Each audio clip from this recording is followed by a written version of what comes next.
Right, okay, we are, I think, all here, all coming back, waiting for another lunch break. Thank you and a warm welcome to everybody for our public board meeting this afternoon. Couple of people standing in for colleagues, so warm welcome to Dick McIntyre in for Andrew, Dina and Alan Wishart, who's in place of Janine, who is those are unavailable today. And a particularly warm welcome to Len. Leonard Swain is going to share his experience as a patient of our services and is supported by colleagues, his granddaughter. So looking forward to hearing from you in a moment. Thank you very much. And we have a couple of other colleagues who I think are in and out at different times. Joining us, we've got Adam, who's here with Len from our physiotherapy team, and Alan, of course, from our outpatient team. So thank you to them. I think we've got our maternity colleagues joining us. We'll have Paul Mantilo, our Freedom Speak Up Guardian, joining us, and we'll have Phil Wright, Reverend Phil, for our chaplaincy piece. And I think we have Steve Donnelly coming for our head of emergency preparedness and the EPRR report later on the agenda. So welcome to those who are already here. Apologies for absence. I've already mentioned Andrew and Janine, and we have apologies from one of our non-execs, Leslie Stitt, who is unwell. So we are missing her today, and I know Mark will need to leave early to attend another meeting, so he will accept his apology at that point. Thank you very much. So the first point of the agenda is the shared experience, and I'm really grateful to Len for coming along to share with you, I think, in the first instance, to give us a sense of what experience we have, but he is also very happy to take questions at the end of that if there are any. And it's worth mentioning that as well as being a patient who's experienced our services first, Len is also one of our volunteers. Which is really wonderful, and also means he's got quite a lot of broad insight into what a whole load of patients experience, and some of that might be worth exploring a little bit as well. So if I may hand over to you, or hand over to Alan for the video. Thank you. We'll start with that, and then we might take some questions afterwards. Thank you.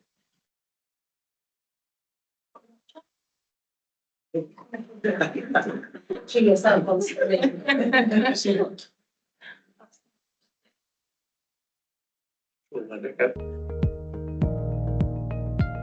Hello, my name is Len. I've been about 2 years when. Hello, my name is Len. I've been a volunteer in Queen's Hospital for about 2 years when I found I was peeing blood, and we came up to the A&E at Queen's. Because of that, the doctor, actually on that Sunday, it was empty for a change, as I normally know what A&E looks like. I thought I'd be here hours, but that Sunday it was clear, and I see the doctor.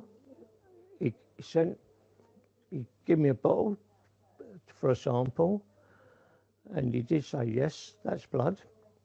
I was expecting him to do something for me at the time, but I went home thinking, why hasn't he given me anything or done anything? But what he had done, he made me an appointment at urology at King George's Hospital, which I went to, and they tried to put a camera up, but they couldn't do it because I probably clammed up. My body just didn't want to take it. So the doctor at the time said, well, you'll have to have it done under anaesthetic, which they gave me another appointment. I came back to, and the doctors, once they'd gowned me up for the operation, the doctors said to me, if we find anything, would you like us to do it? You know, instead of coming back and being put out again. I said, yes, do it, because I wanted something sorted. And what they found was a tumour in my bladder. And then I see a doctor, I come back to see a doctor in King George's, and he bluntly told me I had cancer and I had to go home and sort my life out, which was traumatic. We went home, I had my 3 children there, which they are adults, they weren't children, they're adults. I had them with me all the time with my wife because I didn't want to go home and tell them what was wrong with me. So we went home, me and my wife, we had a little cry and got over that, and I had a phone call, seemed to be straight away, I had a phone call from UCL offering me a trial, which I jumped at. After going down there about 2 or 3 times, the journey was it was a day out. I came back here and Dr. Bartlett in oncology offered me the same treatment which I could have with them here at Queen's as I would have had at UCL, which I said yes. But in the meantime, I've had so many scans, they had found out I had the cancer had moved to my hip, and they sent me to see the bone doctor, which was on a Friday. I had to see him, and he said to me, "Can you stay in tonight? I'll do it in the morning." And he put a pin in my leg and on my hip. It's like a hip replacement. I was glad it was quick because I didn't want to go home and ponder, waiting for it. Anyway, I had that done. I was in and out in the day. No, I was in and out. I had to keep me in for the week. I was in and out in the day from the first one, the first operation. Anyway, they kept me in, and then the chemo couldn't be started until I had the hip done. So once I started the chemo, it was the worst thing I went through. It wasn't the actual chemo. The day I was having it, it was all right. The next day, I felt like I couldn't get out of bed. And then from then on, I was okay. But then as the time went on, I was getting a chronic constipation. And they was giving me things for it, which didn't really help. What can I say? I got through my chemo. Actually, while I was going through the chemo, I did pass out through the constipation, and I was back in for a week. And I'd seen so many doctors or medical people during that week. One of them did mention that the painkiller I was taking was causing the constipation. So which I stopped straight away. I said, no, I'm not taking it anymore. Which then I had like a week of cold turkey going the other way. Well, we got through that all right. And then towards the end of my my chemo, the doctor, I do remember Dr. Bartlett coming back to me and saying, and by this time I was dreading the worst. And he did tell me, it looks okay, everything's working, like the chemo's working, but I couldn't hear him. I'd gone like psychologically deaf, and he couldn't understand why he was telling me the good news and I wasn't reacting. But that's what it was. I was fearing the worst right from the start. But after that, I made up my mind to be positive and and now I'm under chemotherapy, which is making my immune system do all the work, which I believe is going to last about 2 years. Yeah, the dreaded video. But they do a really good job. They was getting me to do things I couldn't do at the first, because this time last year I was in a wheelchair and I was barely standing up, and they was wanting me to put my leg this way, put my leg that way, stand up, sit down. But I couldn't do it at first, but they did persevere with me, and they did help a lot. Yeah. I don't know, I see so many of them during that 6 weeks they come to see me. I was dreading it every day to come, actually, but they, you know, I was glad for them. The work they done in the end, I was glad. Got me moving. The care I've got, I couldn't fault it. I'm just grateful the care I'm getting all the time. Even now, I'm still grateful for what they're doing for me in oncology. You know, they work so hard. Not that I look forward to going to see them, but I don't mind going in there and seeing them, because they do everything with a smile, and you know, it just gets you through it. Well, I've come back volunteering 1 day a week now. I used to do 2 days a week, 2 full days. I've come back doing 1 half day, which I'm hoping I'm going to do more. But I'm just being positive all the time, and I am on my feet. I know I've got a stick and I'm walking with, but I'm at home. I've walked without my stick. You know, that I am improving a lot. And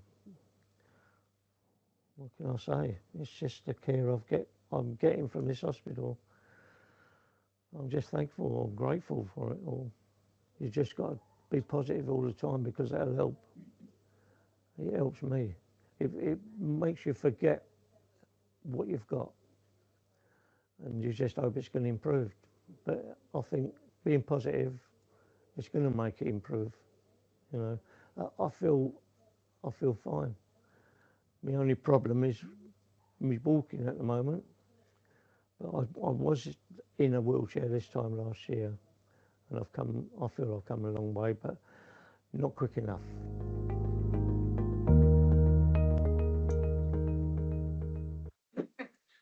It's a sad story. Thank you so much. I think what is particularly good to hear is the honesty of the range of emotions you went through.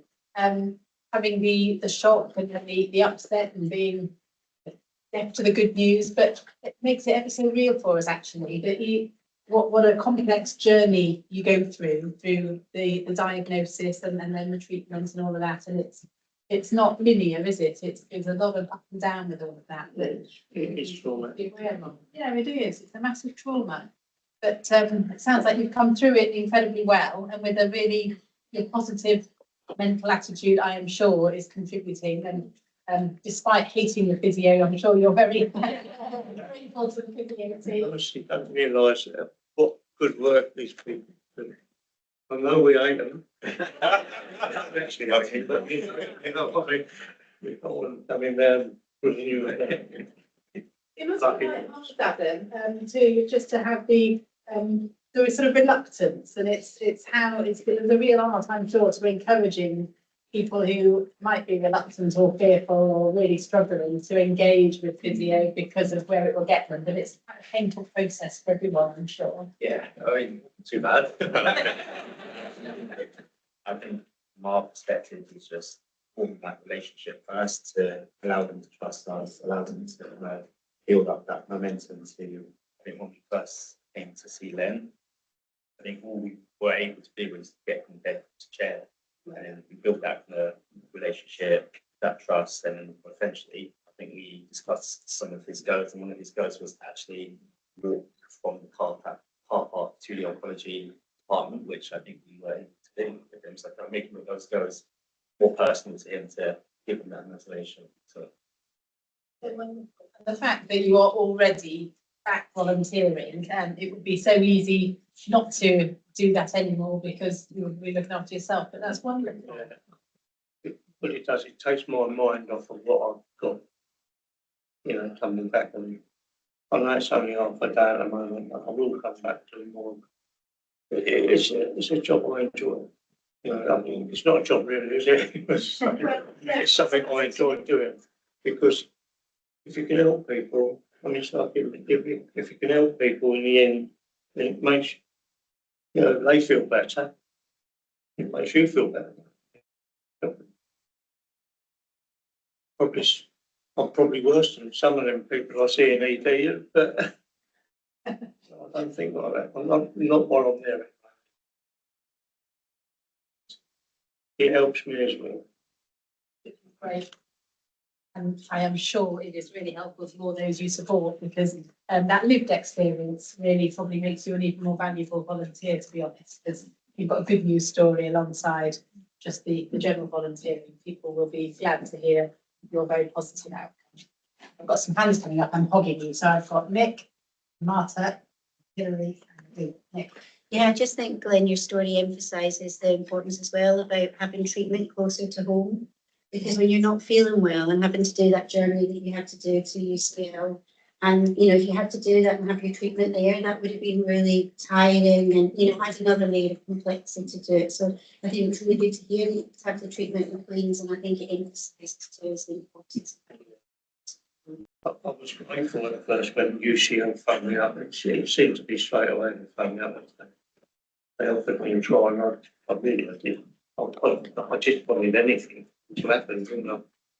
And but I mean, I would have been quite happy to be under them if but it was Dr. Bartlett when I come here. He didn't know the doctor then, and he said I can offer you the same treatment. Well, you know, why not? Marta. Thank you so much for the video, in particular, because you have on to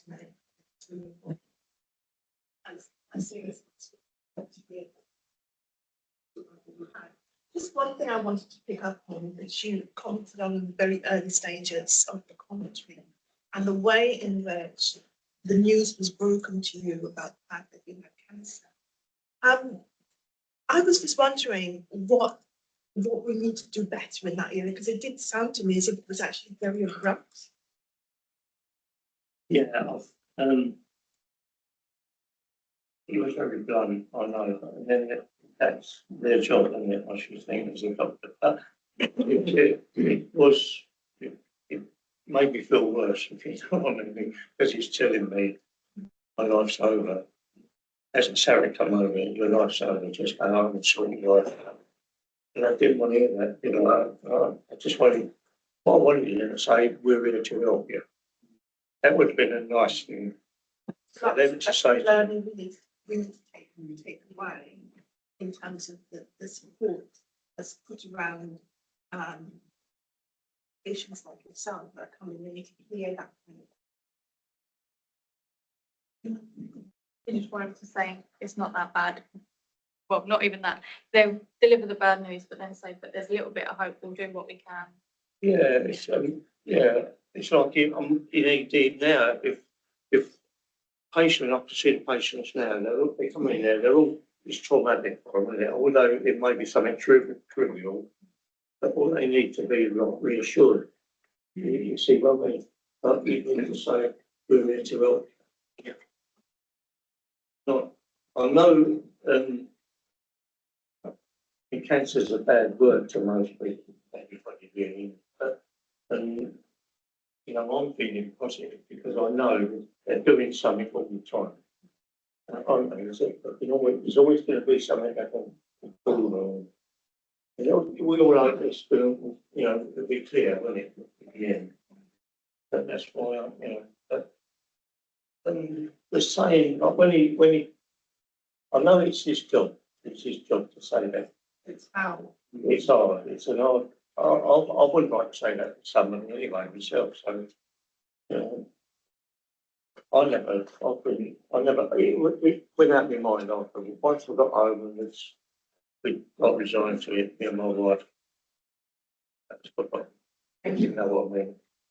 Thanks very The understanding, which is very gracious of them.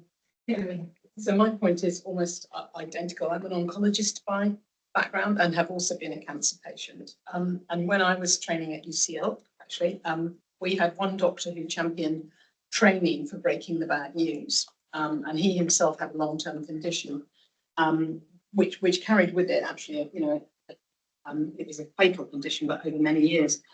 What you struck me about your story was when you talked about becoming psychologically deaf. I assume that was the trauma of your initial, you know, the way the word, and Holly, you used the word hope, you know, in that training, it was how do you give the person hope? Because in your case, you're on treatment that's working and you've got quite a long, you know, it could be more than 2 years, couldn't it? Another treatment could come along in 2 years and give you another 2 years. The world's changed so much. And so sort of telling somebody to go home and clear up their affairs feels inaccurate, frankly, and quite cruel. And I think one of the things, probably if you've been seen by an oncologist then, rather than someone in a surgical department, they might have broken bad news in a different way. Because I think what you learn as an oncologist is actually how well or badly that goes often sets the trend for the next bit of your pathway. You know, and I think the fact that you then have this psychological deafness for me is a sign of how traumatized you were from the original news. Speaking of words. Yeah. Because I mean, I've had the chemo and then you don't think I'm getting better. But Dr. Bartlett was so good at explaining to me. He made me feel at ease straight away, you know. I mean, like you're saying, he was an oncology doctor, so he knew. It was me. It was me who couldn't hear what he was saying. Because he was telling me how, and I remember because I had all my family with me at the time, because I wanted to come back. I remember him saying, why doesn't he feel, isn't he happy? You know what I mean? That's what I can remember him saying to him. But he still didn't even register in my mind what he was saying, you know. I heard him say that. And then, like they say, when I got home and thinking about it, I mean, yeah, I'm all right. You know, I feel I'm all right, you know what I mean? I feel like the oncology department, I think, is fantastic, you know, for me. I've got every faith in me, you know, I trust what he does for me. It's so casual as well, how he speaks to me. Like, it just makes you feel like he's now and I've got over that in the short term. Thank Thank you, Len, for telling us about your story. You really very great. As a volunteer, you're amazing as well. And obviously, we'll pick up what you said around empathetic conversations, etc. So I was wondering about your family. You mentioned your children and your wife. And particularly, I guess it must have been really hard on the family and your wife specifically because you know, she is really worried. Were you able to share what was going on with them in a way that they were able to support you as well? I do wonder because I know how I feel, and they never showed any. But I could imagine they went home and they had the same feeling as what I had with my wife. You know, I mean, I've got my second son. He was very sensitive, so I know he must have gone home in tears, but he never showed it. And from then, since then, they've just got on with it. You see what I mean? They've just got on with. They know what's wrong with me, and we just get on. Don't dwell. We don't not dwell in it. We just hope I'm going to. Would have made things any bit better if they could have rang up on your behalf or they could have asked for information. Like, Nan could have phoned up and asked for information, or sometimes Mum phoned up and asked. Yeah, they knew everything what was going on at the time because I couldn't have gone to the doctor and he told me I've got cancer. I couldn't have gone home to them, you know. So it's not that I wanted them there; they wanted to come listen themselves, you know. probably lucky that way. A lot of people haven't got parents like that.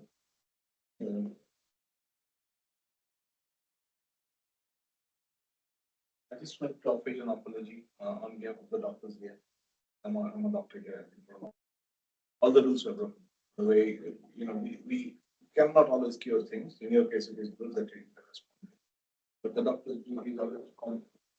That is something we don't usually do, even when the situations were then the right. But I think communication wise, all the rules were broken, and my apologies. Exactly the way it should not have been done. Nobody should be given a problem without having a solution. And there are solutions. You can deliver and then what? Blame the doctor, I don't blame anybody like that, but no. I just don't complain about anything really, just. Everybody's got a job to do, haven't they? People do it at their best. You complain about this, Says you complained about this. Then thank No, you. You're very generous with your reaction and your support and positive attitude. So I think you've given us a really good understanding of just what it's like on the patient perspective. And although it's a positive news story in terms of your outcome and your ongoing treatment, and there's very positive things to think about, there's a lot for us to hear from you and to learn about as well. So thank you. It's been a really useful session. Thanks, Holly, for coming to support, and Adam. Thank you. Thanks so much. Thank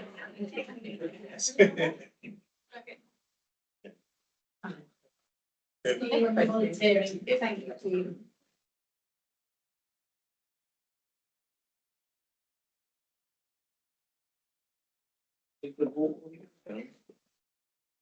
Yeah, sorry, that's all right. Yeah.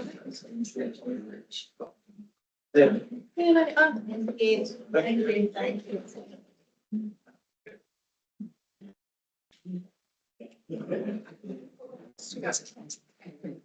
So, on to the rest of our agenda. That was really very positive start to do that experience. Any technical business for what we have on the agenda today? No, we have the minutes from our previous meeting, that was the 6th of November. Any comments, amendments that we need to pick up for those? Yep, we're happy to approve. Yeah, thank you very much. Anything on matters arising? I don't think we do we? Check, sorry, not noted. No, thank you. We have one item on our action tracker, but that's for the next meeting in March. So we'll deal with that then, looking for a consultant story for someone who's trained here at the trust. So I think Andrew is working on making sure we get that recognised. So just in terms of a bit of an update for me, seems ages ago in terms of what's been going on and what I've been doing since we last met. I think I mentioned it before, but we've had the NHS Providers Conference. I was at the King's Fund Bernardo's Conference, which was excellent. And of course, we had the HSJ Awards, which were was a great evening and just a real celebration of our trust being shortlisted, even if we weren't successful. So that was excellent. More locally, we had, I mentioned in private board, we had an ICP meeting last week.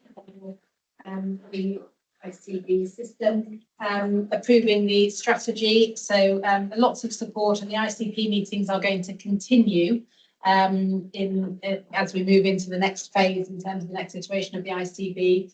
A very positive and easy to support as far as it goes, the ICB strategy. I think the conversation we had was that it needs a lot more detail beneath it in terms of how we will actually make progress on the transformation that I think is required to deliver on the ambitions.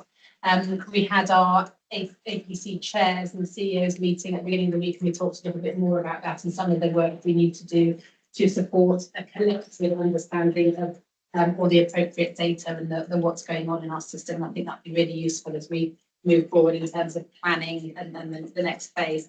One of the really positive things was last week, I think I've told you before, we hosted I hosted the new chairs at Homerton and Barts to come and visit here. We visited the Barts Trust before Christmas, and last week we all went and visited the Homerton Healthcare Trust. Really excellent visit. It was great. We sat with several of the board members and their UEC team as well, and then did a visit of their ED and ESDEC, and also one of their community hubs, the children's hub. But what was really interesting was to hear just how their model works, being an integrated acute and community provider. Really excellent example of that smooth working along the pathway. They are blessed with having a really strong support from primary care in terms of numbers and so on. We have a site relation and they are co-determined to the local authority. So lots of elements make it work particularly well, but just hearing how smooth, and it's taken them 20 years almost to get to this point, but just really good to see the positives in terms of a culture that is aligned, that journey through community and into acute, but also a collective approach. And it's a very much a combined effort to reduce the number of people coming in the door in the first instance into A&E. Their A&E felt much less pressure than ours. Their ESDEC works really smoothly. So it was fascinating. And by all accounts, they think it's an entirely scalable model. So as an APC, we talked about it. And I think we'll try and encourage our ICB colleagues to think about how we can try and replicate that more broadly across the system, because it was really effective. Within the trust, I seem to have been visiting everyone and everywhere at the minute. So lots of excellent visits within our both sites that have been really useful, picking up lots of helpful feedback on all the different areas I've been to. I won't go through them in detail. Attended surgery, which is always absolutely fascinating, and I've got another one coming up week after next. I think I'm going to robotic surgery, which I'm really looking forward to, which is excellent to see. We had our visit last week with Wes coming to visit the trust, and went into our frailty ESDEC and the labour ward, which was a really useful session for him. And I think just really positive for the teams to hear his support, given the pressures everyone is under and the huge progress made by the maternity team in terms of our CQC re-rating, which was excellent. So yes, lots going on. The one thing I did have, I think Matthew and I were both at, a kick-off meeting, scoping meeting on sickle cell with our colleagues from NHS Confed. So some more work being done on how we can support that particular patient group better, working with our colleagues in primary and community, as well as our own team. So that was really interesting. And lots of meetings going on internally at the minute in terms of our organisational goals and setting towards our strategic planning as we face into the new year. So I guess that's what's I've been busy doing over since we last met. And let me hand over to Matthew in terms of the update. Okay, thank you, Chair. So briefly mentioned that CQC come back and have improved the rating of our services to good. Nick's going to present a more detailed paper on influence, so I won't say much more, but we're saying we're the third largest single site in England with just over 7,000 baby born last year. And the improvements are good, recognises the improvements of the governance and the culture. Also the extra investment we've made there, increasing our midwife numbers, increasing our medical coverage and cost as well. And Nick will say more, but it's a really good note, I think, to start on. Busiest winter ever for A&E, and with very high pressure on services. And again, Joe will say more about that in a bit, but I think it's worth noticing that we're now regularly setting month-on-month all-time records for the volumes of people coming through the front doors of both hospitals. We had BBC London here earlier. Actually, it was interesting to talk to Carl Mercer there that when he first came here to talk about corridor care in January 2023, it's a problem then. We now see 150 more people a day through A&E than when that problem was first raised. So we are continuing to see those really extreme pressures and pressure that puts both on our patients and their staff. We're continuing our campaign for investment to rebuild the A&E at Queen's, which is in dire need of that. And we're hopeful of the new move to longer term capital planning at NHS England. We might have some good news around that. We're intending to bring plans back through this board in the course of the next couple of months to try to get that underway. It was only 2 months ago we rolled out our electronic patient record. We were the last acute trust in London to receive the funding for that. And it wasn't just the electronic patient record, it was also electronic prescribing for the first time in this trust, plus a range of 7 or 8 other digital systems to make our care safer and better connected. The core EPR is working well and has been since its start. And changing the processes and pathways has affected some of the systems it works into. And it's also affected our performance, which we'll be reflecting later today. So we're working hard on recovering that. It'll take us a bit of time to get back to where we were, but we're doing so with stronger foundations in place. And generally the feedback, particularly from inpatient wards and some of the services, is really positive. And we're also getting stronger feedback from primary care as we improve the way that works. And I think so far, it's fair to say we're satisfied with how the rollout's gone. And the problems that have emerged, we've dealt with them in a relatively effective manner as well. So we'll give you more updates on that because it's still very early days, still very much stabilisation phase, but we now have the foundations of being properly digital hospital trust. The context of the pressures on A&E and the trust EPR rollout have affected our financial performance this year. And I've notified NHS England we're expecting to end this year £50.5 million off our break-even plan. And once we receive some funding to compensate for strikes, that'll see us about £48 million off plan at year end. And that's where our forecast is. That means we'll lose access to some deficit support funding. We expect to deliver the national requirement for a 15% reduction in bank staff and a 40% cut in agency costs. But this hasn't delivered the savings we need, particularly given the growth in demand and the impact of the EPR rollout. So we're going to need to work harder to reduce headcount in the coming months and years. And our draft plan for next year is based on a savings programme consistent with our delivery in recent years, and that means we're not intending to submit a break-even plan for 2026-27. And we'll bring more on that back to the board in the course of February and March as the plans run through. And so overall, a very busy year. The EPR is a real positive step forward for the trust in the organisation. The pressures on services continue unabated, and the A&E investment will be a critical factor in improving patient experience in the emergency department, also improving the experience of our staff there. So a busy old start to the calendar year and a busy end to the financial year as well. Martin. Thanks very much. Thanks, Matthew. I'm speaking from the perspective of somebody who's involved in a couple of really significant technology change programs. And I know that the public sector's had a very bad reputation, and probably rightly so in some circumstances, for non-delivery and poor delivery of technology change programs. I'd really like to thank and compliment the staff here. It's fair to say that the latter stages during last year, we've had to make some changes to the delivery day. There were decisions which were tough decisions, but were very wisely made. And that's evidenced by the outcome. And while there is still work to be done to optimize systems, the bottom line that the systems did go in and they did work, and we didn't have to reward transition. And that's a significant achievement. And the staff here to be thanked for that. Thank you, Marta. And it would be remiss of me not to thank Barts Health, particularly Sarah Jensen, the Chief Information Officer in our team. There is no way we could have had the rollout going the way it did without the help of colleagues at Barts. So thank you, Marta. Good. All right. So we're then going to move on to our section on quality and safety. And I think, Nick, you're going to start with the facility service. Yes. Well, as we've highlighted, we're all very pleased with the published CQC report into our maternity services and the move from requires improvement to good. So it's a real credit to all the team working within the maternity service and everyone who contributed to that inspection that we had in August 25. As Matthew's mentioned, they called out the improvements we've made in triage, governance and the flow of women through the department. So real significant improvements that could be felt.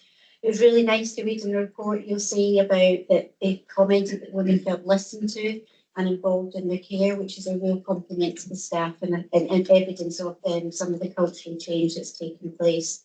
And also the comments around staff being welcoming and friendly, and they've recognised the work we're doing to address inequalities, and which is again another positive thing that they commented on. So I'm sure when you read it, it's a very pleasant read and very good for the staff working within our maternity sector.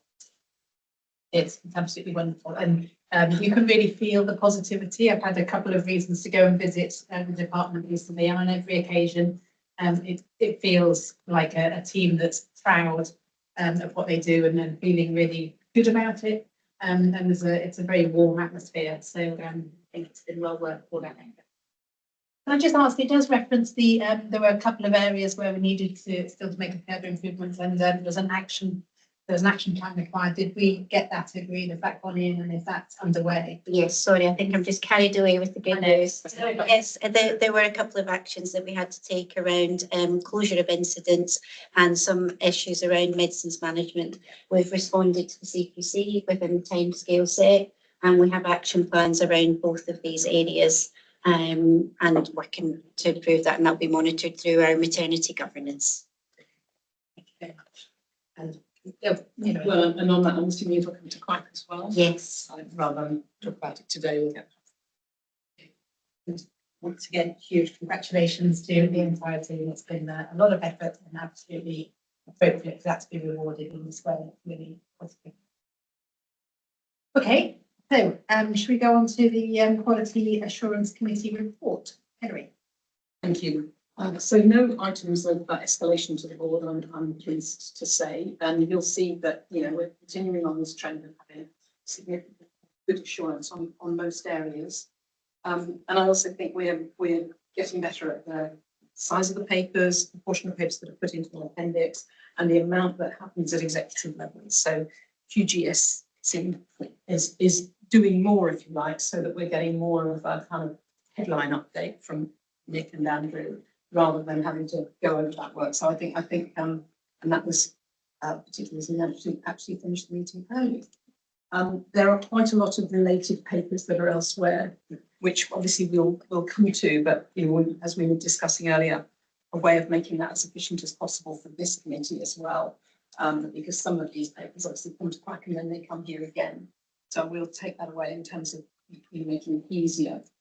But I don't think there is anything else that I wanted to flag other than the general positivity. Violence and aggression, sorry, there's one item under item 4.2 on the integrated quality safety report. We did talk about the fact that violence and aggression can relate to quality, but obviously it also sits with the people committee. So we have now agreed that actually it continues to go to the people committee, but that Quack will have a view of it or be able to see it from the perspective of if it does relate to quality assurance, but it'll carry on through the same route. Thank you. So the next one under the services update is Abby going to talk about. Hi Abby, do you want to just give us an update on the quarter 2 report? Okay. Good afternoon, everybody. Sorry, I'm just going to give a summary update on the quarter 2 reports. The key highlight for the paper, because I'm just assuming the report has been read. The key highlights is just in terms of our PMRT. When we compare it to where we are the same quarter last year, we can see that there is an improvement. And from the quarter 2 report, we can see that the neonatal deaths that we had mostly on this side is mainly where we had the spike in the SPC chart for the neonatal death. We're seeing that is mainly the babies that are less than 24 weeks, which I'm sure some of you have had a bit in terms of level 3 in the previous meeting that we've attended today. So we keep on monitoring this, and in terms of inequalities in health, we're considering that as well in terms of everything that we're doing. And some form of our findings, we've seen that we need a bit of more concentration on our primigravida and some areas, because we've introduced enhanced continuity of care in some areas, and it's making an impact in the stillbirth rate, which has improved. So we've just rolled another team, and our plan this year is to start to roll those enhanced continuity of care in other areas gradually. So that is the first one. The second part I just want to make you known about is in terms of our feedback regarding our CQC patient feedback, which came out towards the end of the year. So we will continue to work on that to improve in terms of our Bathing people and moms giving feedback because we have low uptake. Then there are some actions that we're working towards to make sure that this time next year, by the end of the year, we will have a more positive feedback from our Bathing people. So we're just not taking this CQC survey feedback in isolation, but from every feedback, and we're working with our maternity and neonatal partners. Then in terms of our training, perinatal training, that's what we're calling it now. Because before it used to just be maternity, but other papers did show that we speak in terms of our neonatal unit. And from some of the data requests from AMOS, they want us to be going that way, which we've already going. In terms of our training, 90% of our MDT training, 90% of our staff have got more than 90% requirement in compliance for our CNST. And LMNS have just done the final assessment for our CNST year 7, and we're going to be declaring full compliance. The service continue to meet with our board safety champion and our executive safety champion, and we continue to give assurances and escalate as necessary. Then we have our score claim card, which has been presented, providing a triangulated analysis of claims, incidents, and complaints, together with identified learning and associated actions. Incident related to learning continues to be guided through our patient safety incident response. So those are the main key highlights, and I'm happy to take questions. Lovely, Abby, thank you. Great to have that level of detail in our regular report. Any particular questions or comments at this time? Hilary. A very quick comment, but really lovely to see Barts and VHI and team maternity services working together. That was positive, as well as the EPL. That's great. Abby, thank you. Really positive, and thank you to you and the team for keeping things going so well, and it's lovely to have such positive news all the time on these items. Thank you. Thank you. Before we move on to the next item, sorry, just a little admin item we should have picked up, Hilary, on Terms of reference. the terms of reference. Sorry, I knew that the minute I hand over, yes, so apologies, yes, so we have that for the board to approve the new terms of reference. So does anyone have any comments, or is everyone comfortable, and are we happy to approve the terms of reference?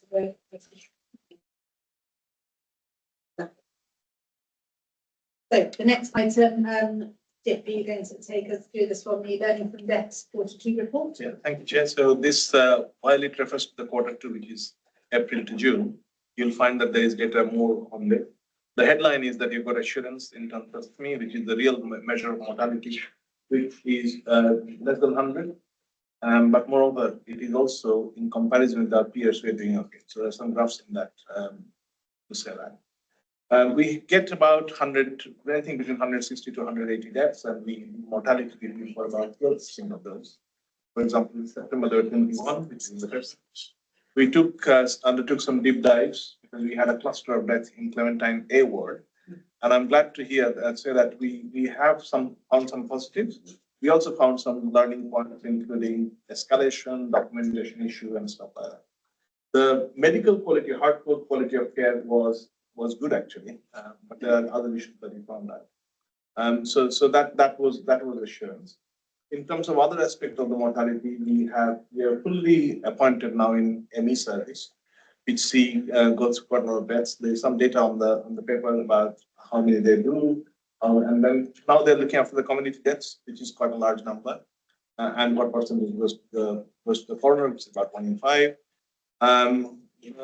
Other thing to say is that organ donation is a positive. After the legislation change, we used to refer about 11%. Now with the opt-in, opt-out thing, gone up to about 77%. That's all I would say. There are some learning points and some plans to take place in the future. On the whole, we have good assurance. And there were no referrals, or there were no PFDs or anything in? Not for this period, but we have some alerts which are from SHME, for the injection plans. Good. So the thing I wanted to pick up was around the palliative and end of life care. Yes. I don't think it's something we do particularly well as a trust.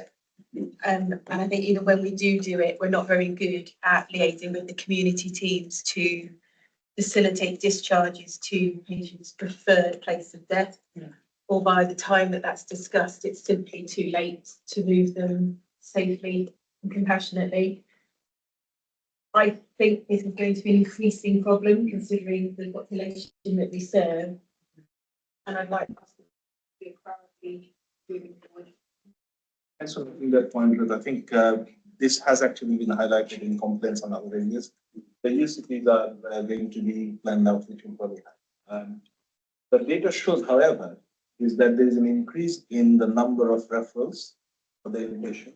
So the number of people being seen within 24 hours. And when they are not seen within 24 hours, we have questioned why not. They have got someone.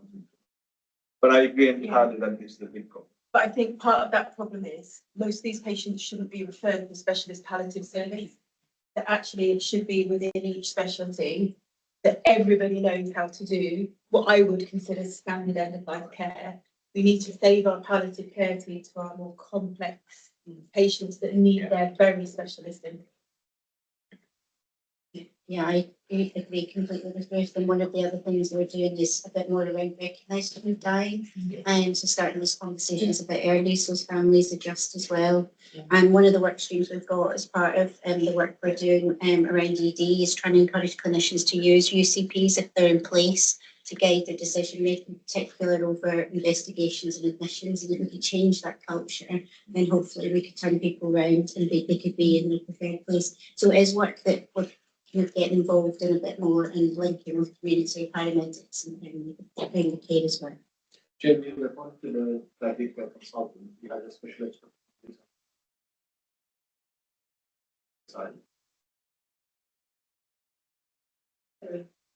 It's a quick question, and I'm happy to pick it up with quite in 2 weeks' time, but I'm conscious with my Bart's hat on that the medical examiner role are a cost pressure, that the ICB has reduced funding, but actually, if anything, the demand and the expectations gone up, particularly where things have to be done within 24 hours. Is that, I'm just conscious in these really difficult financial times that we haven't necessarily flagged that, and perhaps we should. It might be an area we'll have to look for different ways of achieving the same result. I don't know. Because it became mandatory in 2024, didn't it? So on the point of, on the part of palliative and end of life care, I think it's important also as part of an improvement project that we work with our community partners.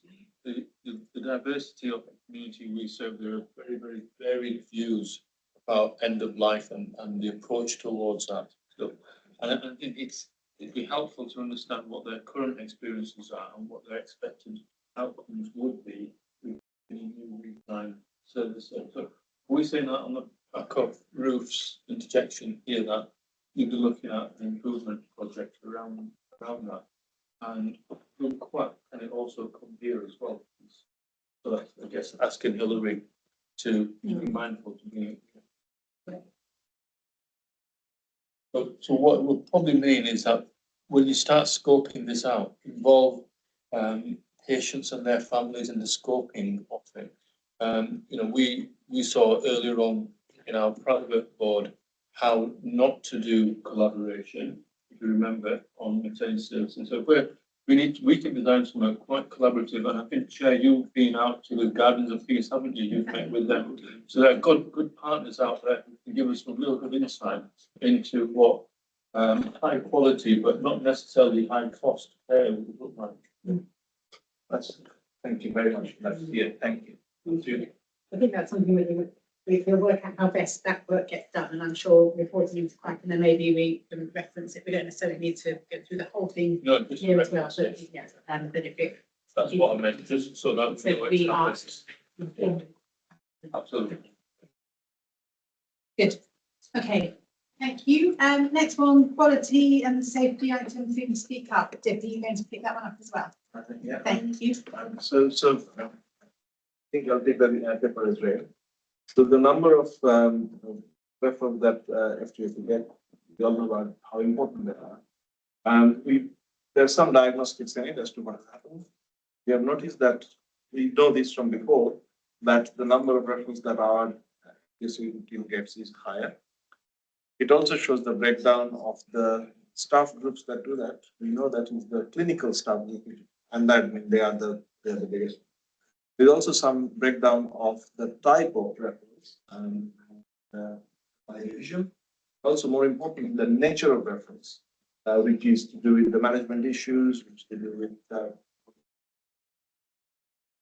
sadly, there are two, and it's probably underreported. The section is underreported. One of them is being investigated. It also elaborates the actions that happen. It also talks about how which forum they have been discussed in and some of the outcomes and the perceptions on the whole. I think this gives you a lie of the land at the moment and gives us some indications as to where we should be focusing on evidence. I mean, just one of the things that stands out is that in relation to duty of candor, it's come up a couple of times over recent board meetings. I think it's just an area we obviously need to strengthen. Levels need to improve and it needs to be more consistent, doesn't it? But it's that goes across all of our departments to effectively. Thank you. I think it's worth saying that the genesis of this was really triggered by the conversation that Sue had with somebody. So we've been looking at it in fact for 2 or 3 months, and this is kind of, if you like, a more root and branch review, because clearly there are areas for improvement. Thank you very much. And then we've got a couple of annual reports. Sorry, yes. We've skipped over learning desk, I think, and I had a question on that. Oh, I thought we did have it. We just did it. that's why the end of the I had a question. I never got a chance to ask my question. I'm just surprised by the scale of difference on Shimmy of our data compared to the national and the peer group. And I just wonder if we understand why it would appear performing so materially better. So I would call it better. Sorry, I should say it. I wouldn't call it better. It just gives us assurance. So these are variations in terms of numbers and various things. Shmi is a much better indicator because it takes into all diagnostic groups and it includes the 30-day post-discharge mortality as well.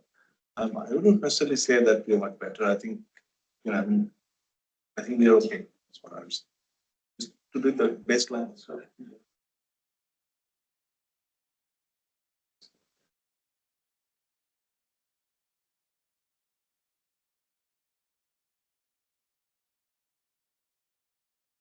I don't understand why our data is such an outlier. To be fair, I think the graph is a little bit deceiving. Yeah, that's it.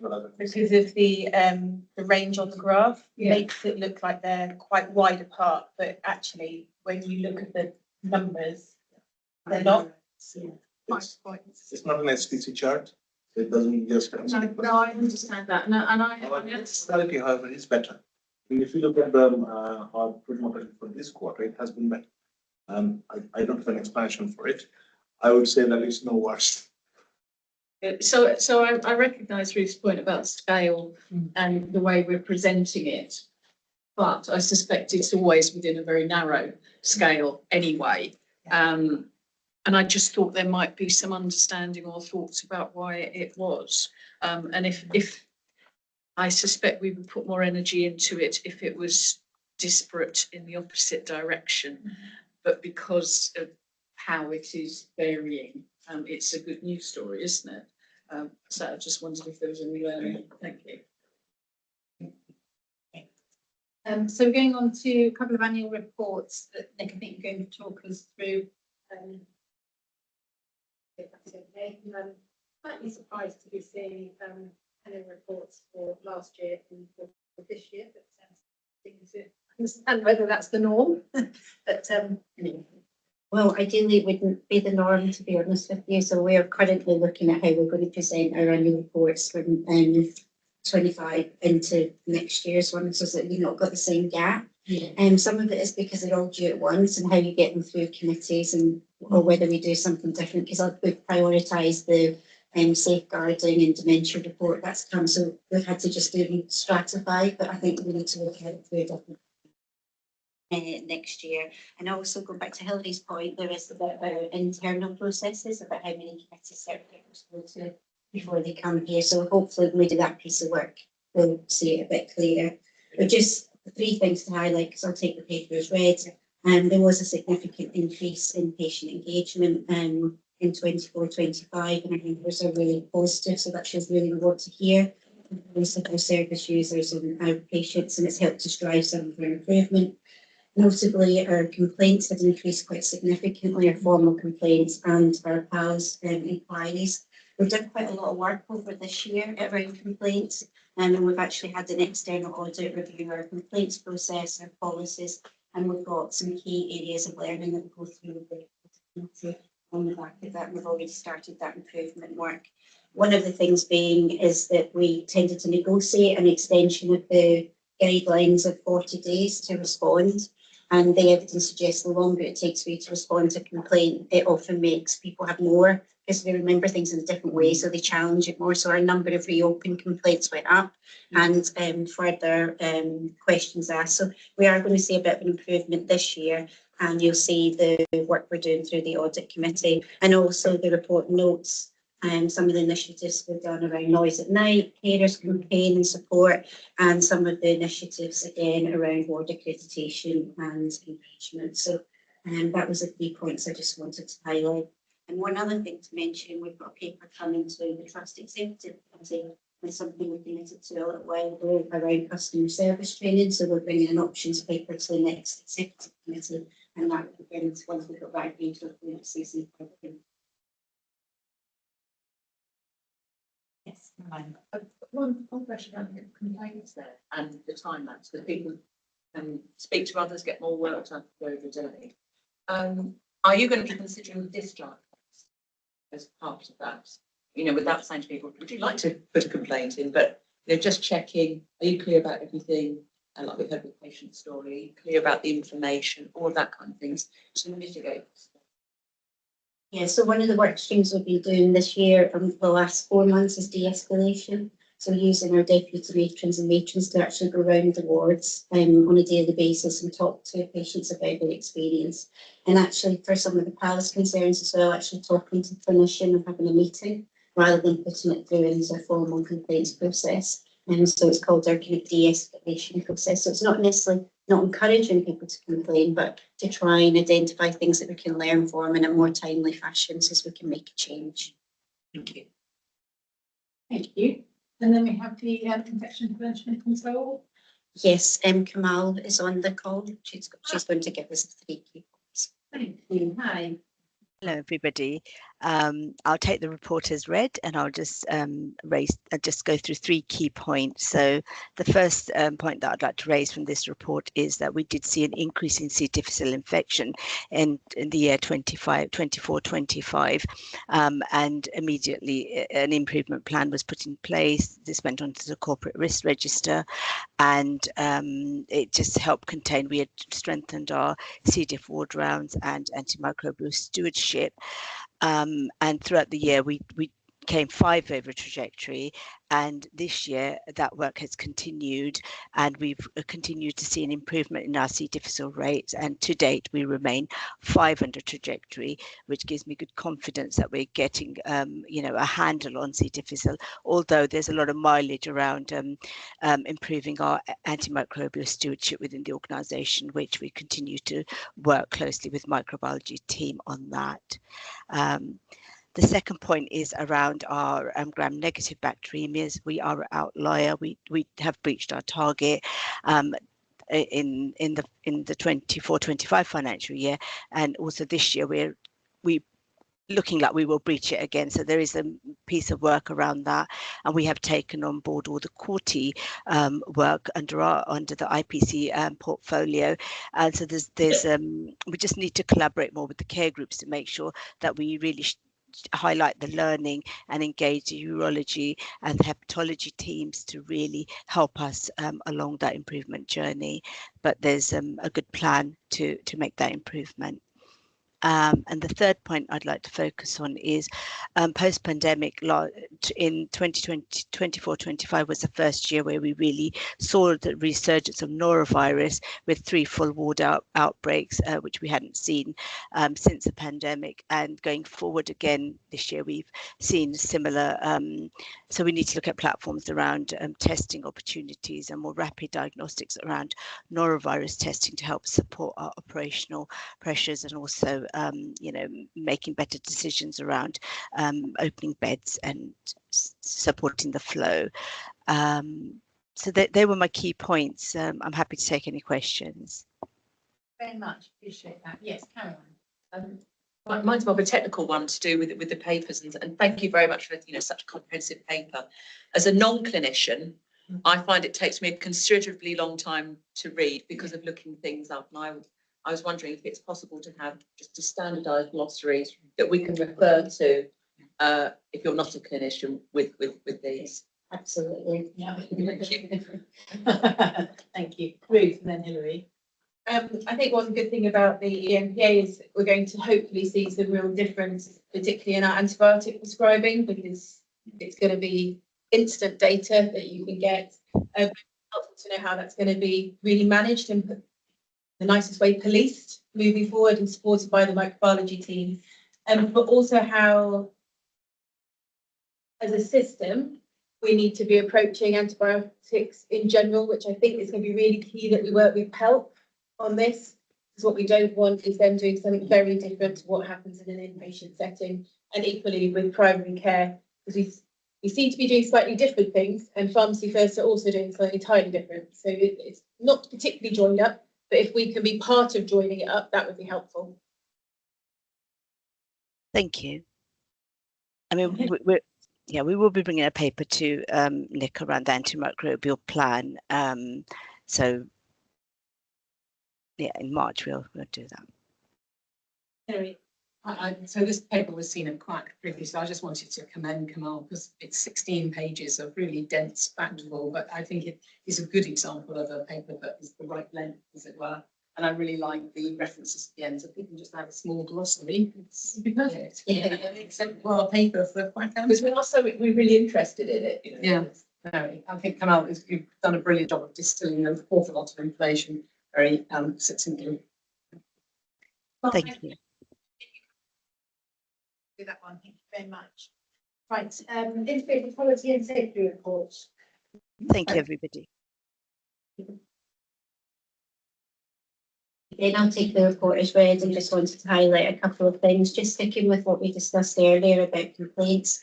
You'll see the response rate to complaints has declined. And that's as we push towards the 40-day target in line with what we should be doing in terms of good practice around responding to complaints. So we are likely to see that metric come down before it goes back up again.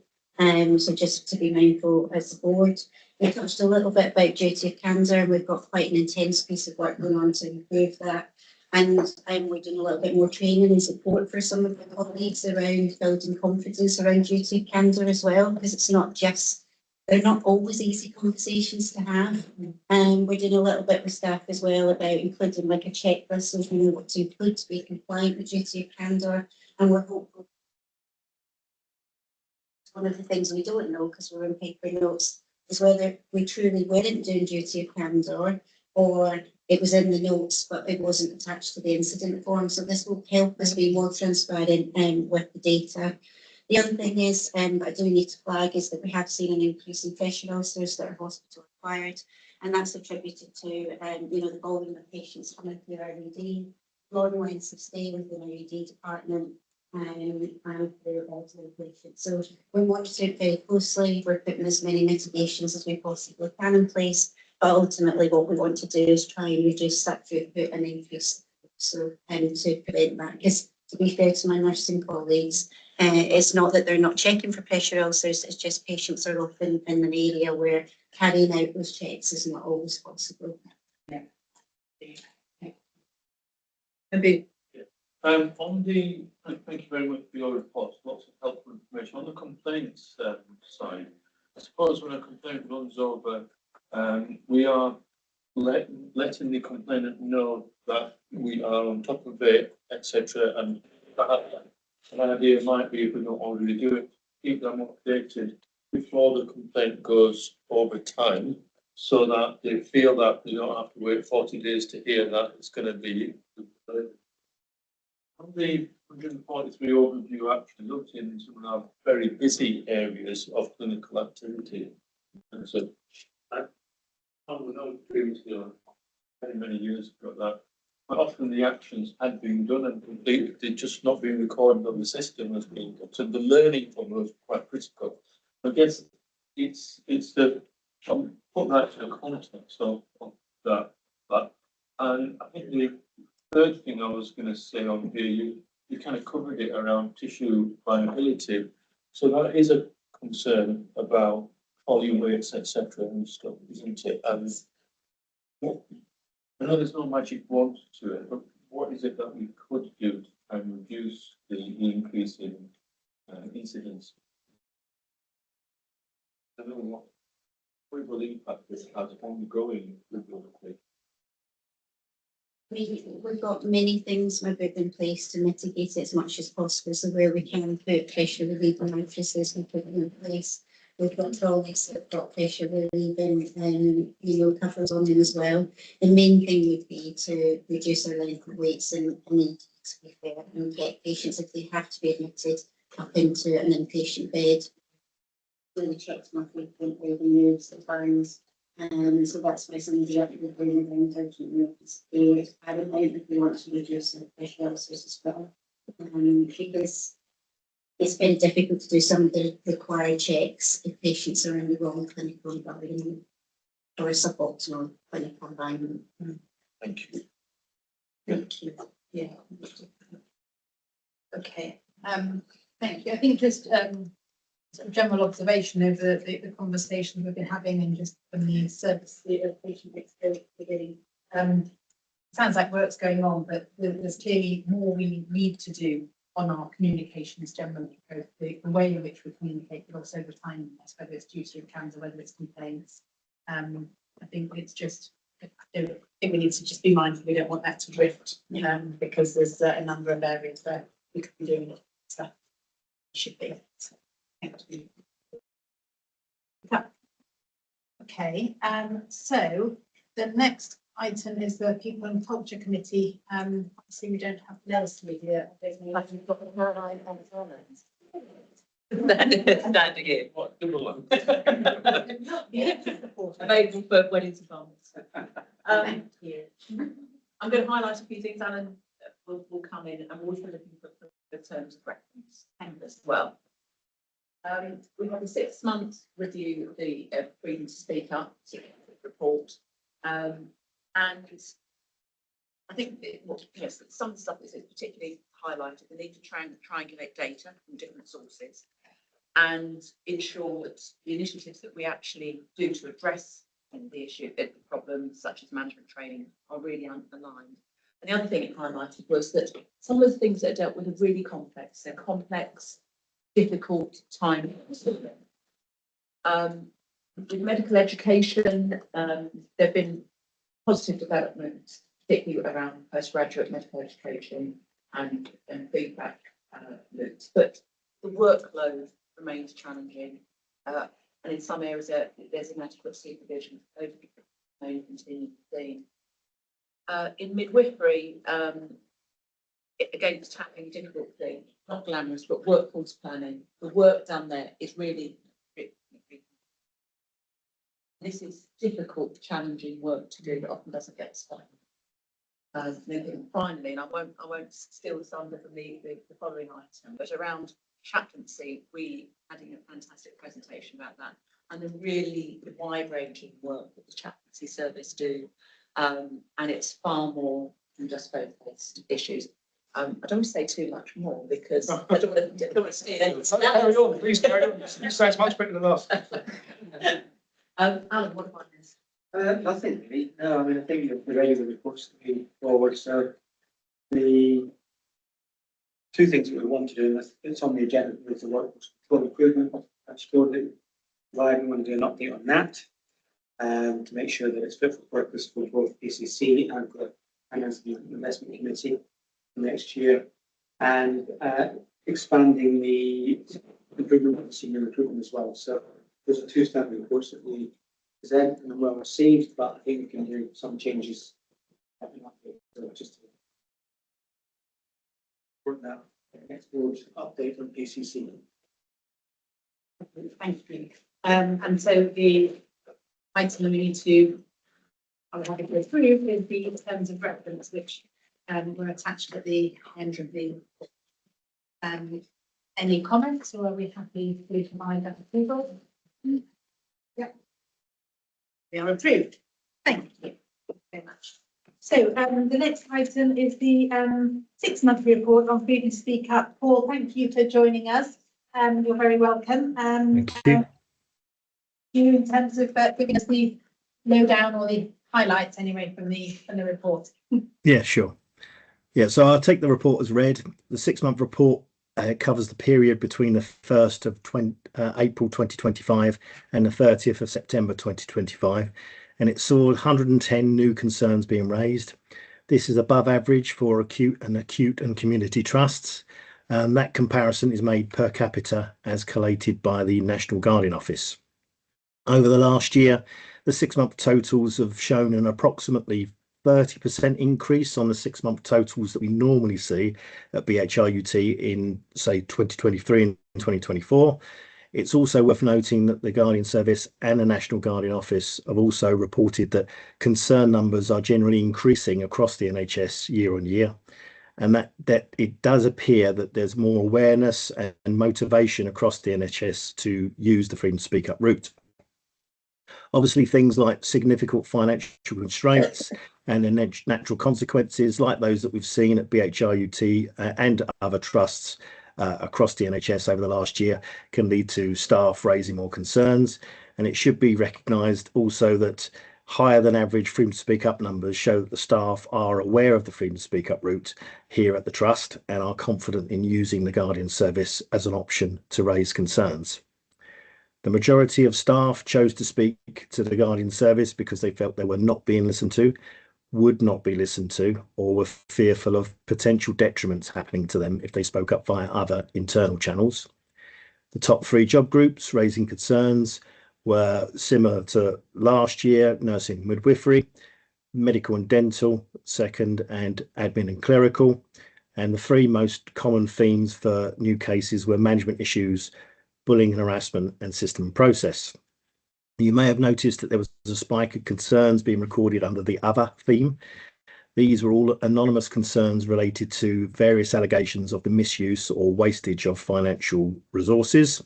And all of these cases were escalated as usual, and despite limited information being provided, there was enough there for the Trust to investigate and take various measures to address each of those cases.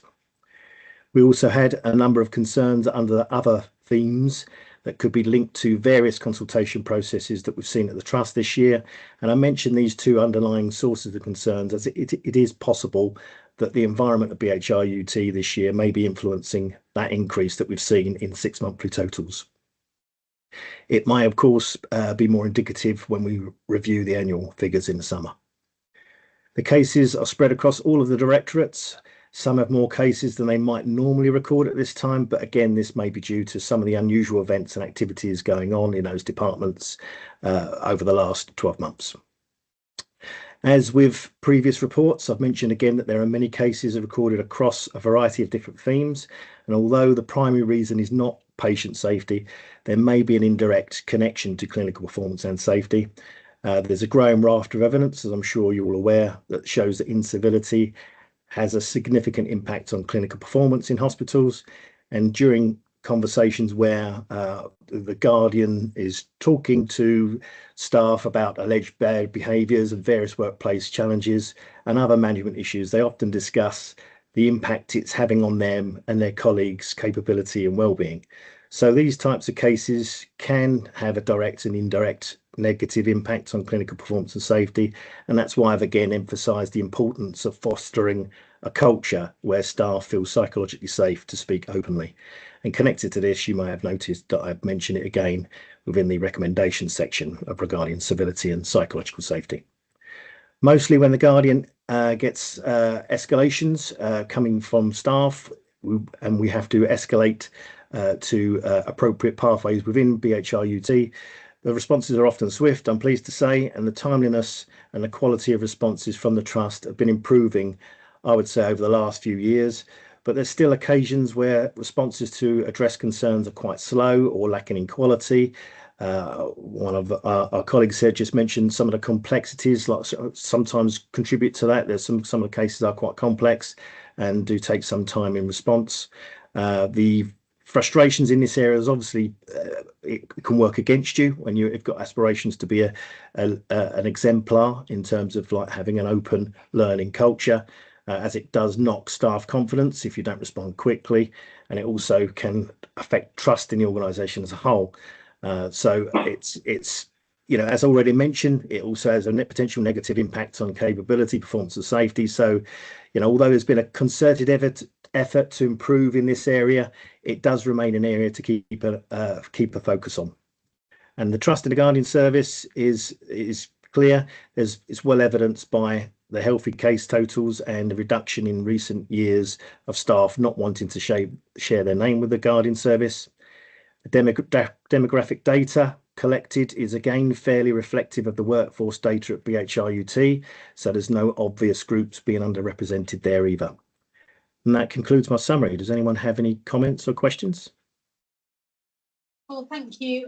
Really helpful and comprehensive, and it's always that fine balance, isn't it, between we want people to speak up, but sometimes if the numbers go a little bit higher, we question whether there's something going on, but it doesn't sound like it's drastically high. And I think when you add in the number that have been open rather than wanting to be anonymous, it still speaks to a healthy awareness and access to and use of a Speak Up service, which is a good thing.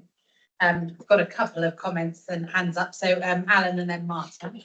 Yep, I just want to say thanks for the report, Paul, and thanks for the work that you do. Actually, it's been quite a long period of time now that you've worked in the organisation, and I think that's been really good that you're well embedded. It feels that staff know where to go and whatever. So I just want to say thank you for the reports and the work you do. I think the challenge for the organisation, we had a really good conversation with both Tech and PCC on this, that the information is quite stark, that individuals would wish to report rather than talking to us. We need to solve that, and that's one of the priorities going through the triangulation of the data through the staff survey. We need to look at that, and I don't know doing that a job, but nonetheless, I think it's important that we really get a handle on that, because as we know, the Francis report was the creation of the Guardian was to deal with patient safety aspects, not to harassment, not to management issues or whatever. So that's a challenge we've got, and Paul and Tech is gladly help work with us on that. I think the second thing that we need to look at, and it's become more prevalent, is the aspect around anonymity. He was going to get that wrong.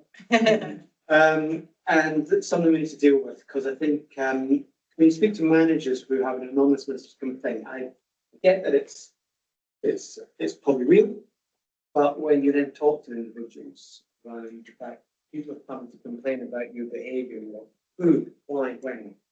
And I think that's an unfair thing for managers, as long as we address it and we tackle it. So I think that's one thing, again, that we need to look at, is how we encourage staff to raise their voice, which we want them to do, but then in a way that we can actually try and tackle that in a constructive way for leaders and managers in the organisation. So again, that's the second priority that we got out of this report that we will work on. Really helpful. Thanks, Alan. Absolutely right. What to do? It's Martin. Yes, thank you. Just really a further thought from Alan's comments. And I just wondered, we've just had indication earlier in the meeting about the staff survey, which is recently closed. And I just wondered how much triangulation happens between the information coming from this report and information that may be coming out of that staff survey. Yeah. So we developed what's called our staff survey dashboard. So alongside the staff survey data, this comes into it as well. So our workforce information team can put it all together. make sure that suppose whether it correlates with the ground matter. So something that Paul's receiving that we're not being through the staff survey, that's an area for me that I think we need to address more, see what's going on in the survey. So it's aspects like that that we pull that data, but that's what the workforce to do. We'll pull that and get that dashboard. Every March. Thank you. Very much. Okay, thank you, Paul. Really appreciate the report and you coming and spending the time sharing the details of that with us and continuing to support the trust. It's valuable work. So some really rich stuff for us to think about on the back of that. So thank you very much. Thank you. Bye. And following on from that, then Alan, the freedom to speak up self-review tool. Yes, thank you. I won't spend too much time on this aspect to report on. That we did say at the PCC that I would be bringing on a timeline of some of the actions to deal with this, but Christmas beat us ahead to say so. We haven't got that for this report, but I think it is right that we'll get that involved. So hopefully I've done my duty and get that thing. So we had a look at this is the self-review that we spent some time with the team, as well as speaking to networks and others about where we felt the Guardian sits and how well it is embedded in the organisation. So it's not to say that we're dealing with everything very well and how we're tackling this aspect.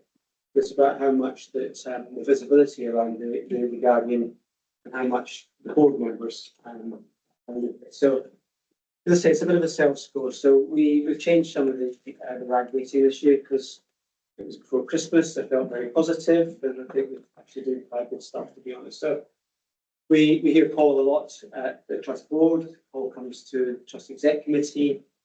He's been to the Senior Leadership Forum. We use that as part of the staff survey data analysis. So without going through the detail of each of the areas, I get the sense, and hopefully you agree, that Paul and myself work very closely together in relation to some of these aspects. So I think it's also the execs about how they respond to things and tackle it. So again, the fact that it's a team brief, and Matthew and others mentioned and promote the Guardian quite a lot, as execs do. I think that's very healthy as well. I know that myself and Matthew, for example, are drafting a response to an anonymous complaint that came in, and Matthew's first draft was, let's go and talk to the Guardian about it.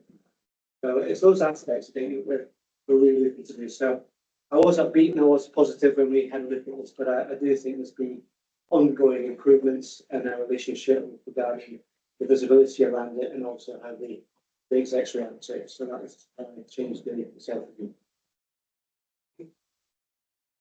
Yeah, I think that's all sort of healthy and positive. I suppose the bit that we've alluded to and the area where we need to continue to focus effort is on supporting, enabling our line managers throughout the organisation to operate in a way that encourages and enables their teams to talk openly about issues so that things are dealt with in a lower level way. People feel comfortable to mention a concern or ask a question, raise a query, and it can be dealt with, nipped in the bud, and teams together can move forward and learn and improve and all of that. So that's where the efforts needed, because I don't feel at all uncomfortable that we don't do exactly the right thing we need to do at board, exec, SLT level.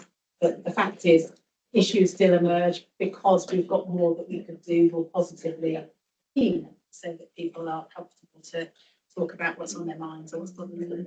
And just in response to that, they're doing a lot of work around the just culture piece. So the mediation services we're bringing in, the analysis around we've got a panel for grievances and elsewhere about whether we actually go to formal or whether we can deal with things.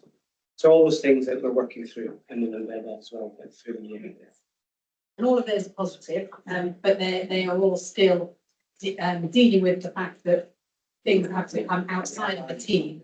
And actually, the biggest issue is training, empowering, supporting, and educating our team leaders, line managers, what have you, because it's throughout any organisation, not just within the NHS. People become a manager and suddenly overnight by osmosis you're supposed to know how to deal with issues like this. And we actually need to put quite a lot of effort into training people and supporting them better to be able to handle it. Because it's not a given.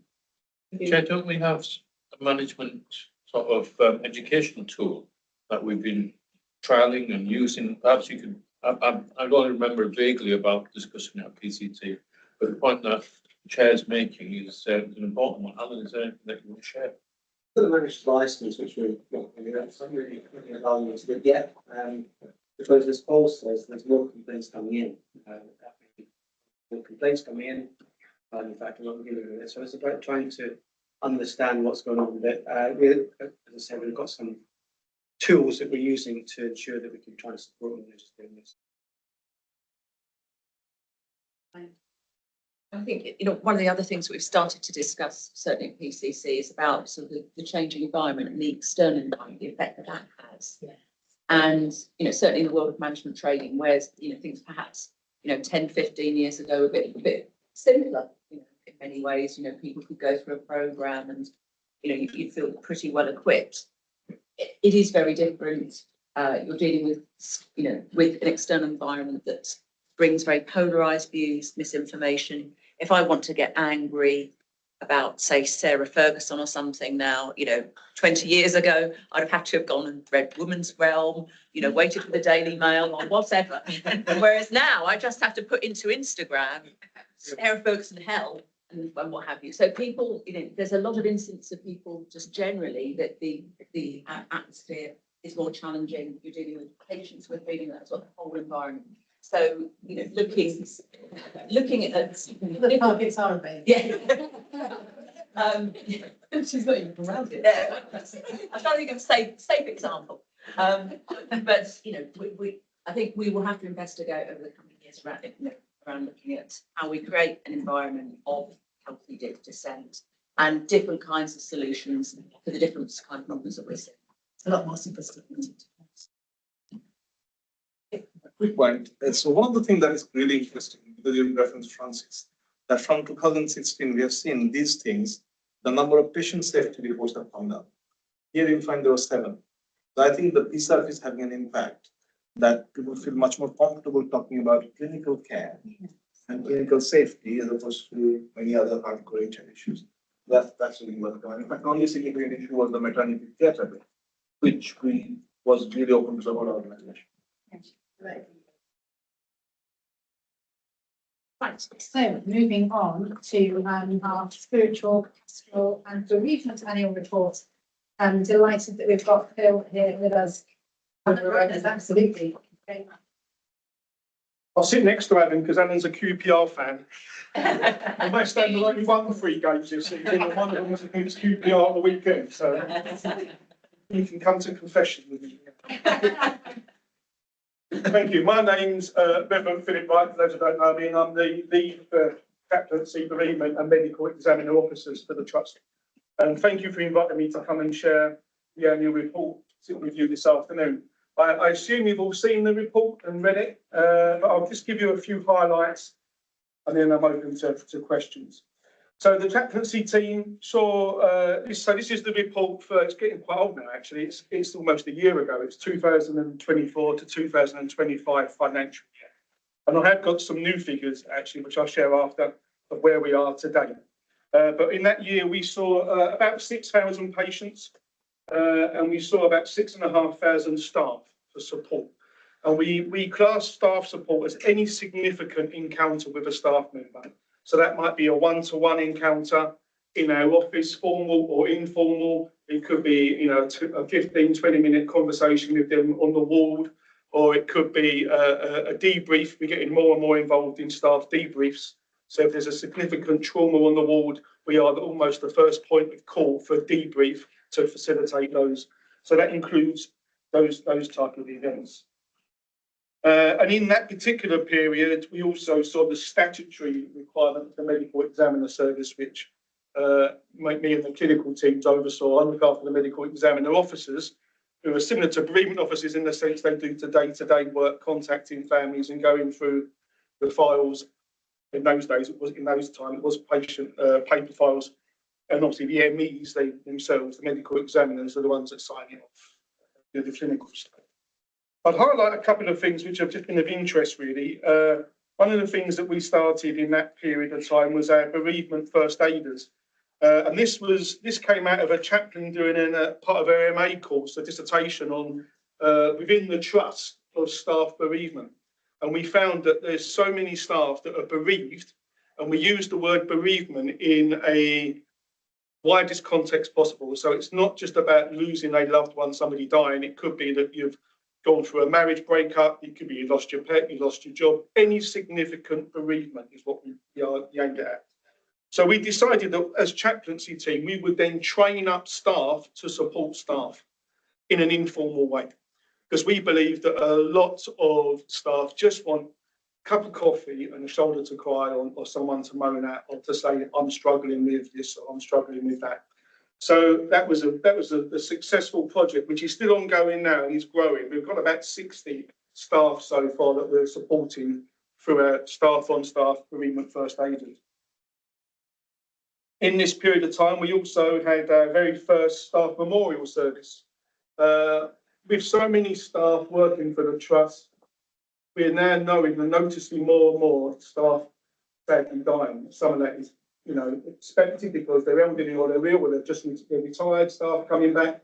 And some sadly are because there's accidents and it's the way of life.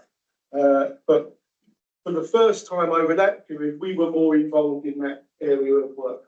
We were doing more staff memorials, staff were coming to us, heads of departments were coming to us and saying, we've just lost a staff member, what do we do? So we put on a staff memorial service, and even had a staff member's family flying from Italy to go to it. So that was a huge piece of work, which we didn't do last year. We're going to do it every other year, so we are going to do something this summer towards that. Another area of work that's developed in that period of time is our working with the palliative care team in A&E. We've always worked closely with palliative care. It's one of our areas that we're sort of embedded into. But they've now a palliative care nurse down in A&E, Josh, who uses us on a daily basis to often go in for an end of life situation, but also to go in and support families when they're getting broken bad news or where families are getting distressed. And what's starting to happen now is that this started really as Josh saying, this is a palliative care patient, can you come down? But Josh and his team are now noticing actually there's other families around A&E who may not be on their radar as palliative care, but the families are getting distressed and they're calling us in to say, look, can you just come down and be with the family? So that's an area of work which is growing and developing. And I will say about A&E, because A&E is such a big issue at the moment for everybody, is that we base ourselves in A&E on a daily basis now. We have a chaplain. We're not there all the time, but we go down 2 to 3 times a day and spend a significant time around A&E, primarily giving pastoral care and diffusing situations. And we're just about to train a new set of volunteers who are trained by chaplaincy, managed by chaplaincy, not faith-based. It's a bit like the Daisy volunteers, who are people that go in and work with those imminently dying. We're going to have a team of volunteers literally based in A&E. They will be A&E trained. So that's going to come on. We start the training next month. We've got about 12 interested so far. So we're working with the volunteer services to do that. Yeah, so there's some just highlights of that particular report. I'm conscious that report's quite old. So I've just done a bit of a snapshot of where we are now. So this is from April 25 to December, just gone, so this financial year, compared to that financial year of April 24 to December 24. And we're already seeing over 1,500 more patients and relatives than we did in that period before. We're already on just under 6,000, whereas previously we've seen around 4,340. Number of referrals is up by just under 600 in that period. And staff support, we're up just under 400, just in that time frame of like to like. The only thing that's gone down within our area is our on-call. And that's because our emergency call-outs. And we think that's because we're getting better at dealing with stuff during working hours. So we know that, and we've got such a good relationship with all, really, but the main critical care areas where you may have somebody at the end of life, or we're much better at getting there earlier during the day and supporting the family and perhaps giving an end of life prayer, etc. Or staff are getting better at calling us during the day when something first happens, rather than leaving it until later on in the evening. So that's one of the reasons why. So that's a very quick snapshot. I know you're very busy people, but I'm very open to take questions. Well, thank you. It's absolutely brilliant. And what's really obvious, I see, is just how that sort of awareness and that closeness of relationship in terms of the entire service and the breadth and of your team, which is so fabulous bunch of people, but a real broad range of characters as well. And there seems to be someone to be appropriate for every scenario, which is wonderful to have as a resource within the trust. But I love the idea that the volunteers are getting involved as well, because it's almost an unending need for that additional support, and it's great that you're so proactive and growing. Yeah. I mean, I think it's a great report, you know, I really value it and think it's all the contributions are really valuable. But the bit that I like is how fluid the team are. So how you respond to need and then adapt your service quite fluidly rather than bureaucracy or process or this is how we work. There's an element of you seeing a situation, responding to it, putting in an intervention that makes a difference, and then kind of doing that improvement cycle. So that's the thing that strikes me about the team. I think that's really refreshing to see. You really get, I've had the pleasure of sitting in on some of your meetings, and it is like that. It's just a very sort of informal, what can we do? Okay, let's have a go at this. And it's just creative, innovative thinking on the hoof, which is really effective, actually, doing what's needed and sensing that. Hilary and then Caroline. Thank you very much, Phil. And what you didn't see, I'm assuming, that was our patient story at the beginning, which was about somebody who'd been diagnosed with advanced cancer. And the way that bad news was given was not perfect. Let's put it that way. They left quite a bit to be desired. And so we had a bit of a debate about, I'm an oncologist by background, so kind of even as a trainee and as a junior doctor, it became very obvious to me that how well or how badly that is done can actually create the shape of how your own dealing with it. And you talked about bereavement, such as the breakup of a marriage. It doesn't have to be a death. And I'm just wondering if there are some synergies. You seem to be doing a huge amount of training for people. Wondering if there's some breaking bad news training that even if people went to it voluntarily, or if you know that you're going to see a patient who you're going to give bad news to, taking somebody, extending your workload, but taking somebody who's got those skills, because. And in this case, it was somebody in the surgical team. It probably wouldn't have happened with somebody in the oncology team, where they're much more used to dealing with it and probably more likely to have training. Yeah, sure. All right. I think it really builds on what you were saying there, Hilary. What I wanted to say, you've got a wealth of knowledge and experience in your team, multi-faith knowledge and experience. And I think it would be really useful to be able to use that with some CPD clinical teams, because also there may be a different slant depending on your faith, on how you regard particular pathways. And I think to be able to utilise that experience that people have got. And I know it extends beyond the faith work. In fact, I think it's mentioned here, but I've spoken to Tony in your team about his work around mindfulness and things like that. So I know that he's really enthusiastic to help a wider group of people. It's what. Thanks for that. That's really is interesting, and also what you said about being adaptable in the team. We one of the things that we bang on about all the time is that we're not about religion. That's what sets us apart from ministers in the community. Their job is religion. Our job is as elements. I think it's only about, when we did a bit of an audit on it, about 26% of what we did was religious care. The rest of it is what we would consider to be pastoral and spiritual care. And the way that we define spiritual care is, I often use an example when I'm teaching staff, spiritual care is you might be working with an 89-year-old man, for example, who's been told they've got 2 months to live. Everyone's focusing on that 2 months to live. What care are they going to get? Are they going to stay in hospital? Are they going to go to a hospice? Are they going to go home? What medication? But the one thing that's keeping him awake at night is who's going to look after his dog when he dies, because that's his lifeline.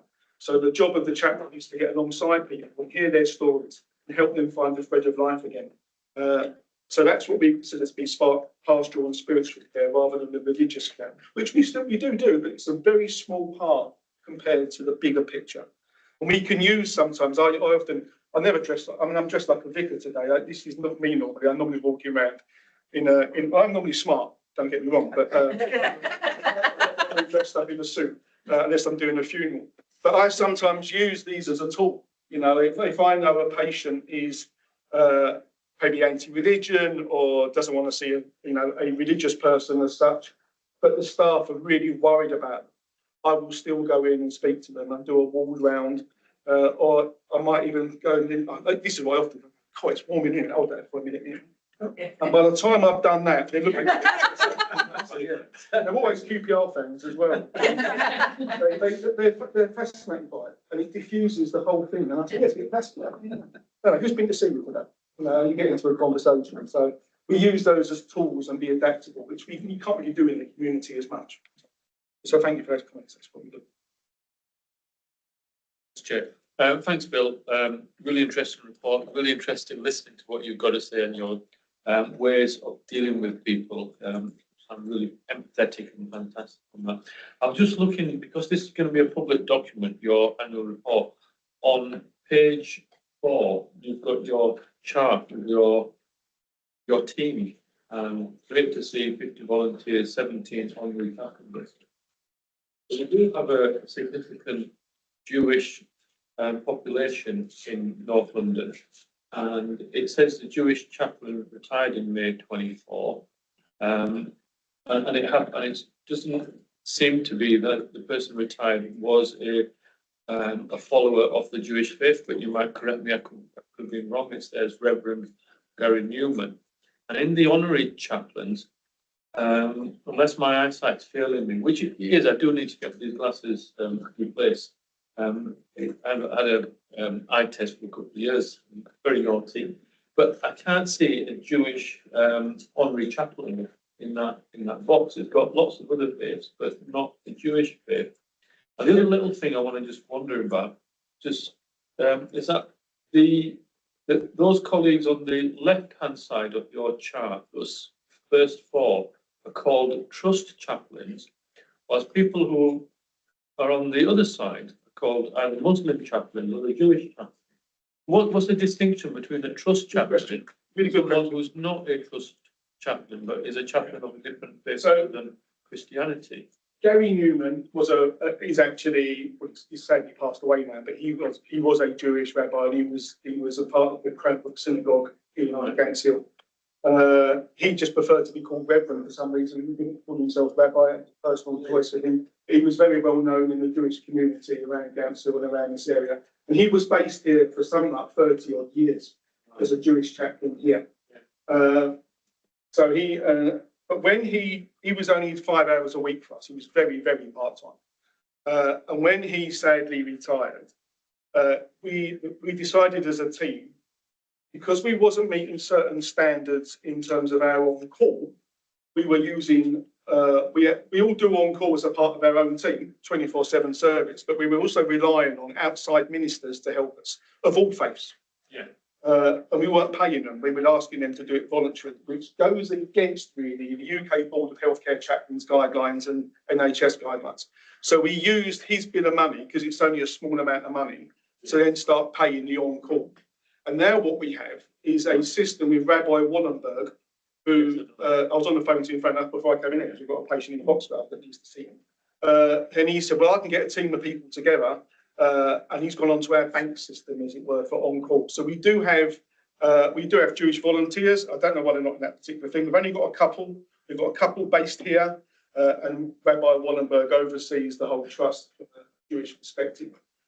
Interestingly, it's the least growing religion, according to the demographics of the communities in the area in the last 5 years. If we was to invest by that route, it would be Sikhism where we'd be going next. Yeah. But yeah, no, I can confirm that we definitely have a Jewish rabbi on the books, as it were, and we do have Jewish volunteers. And in terms of why they're called Muslim and trust chaplains, that's just historical. I don't know why that is. And that's something that I think can change.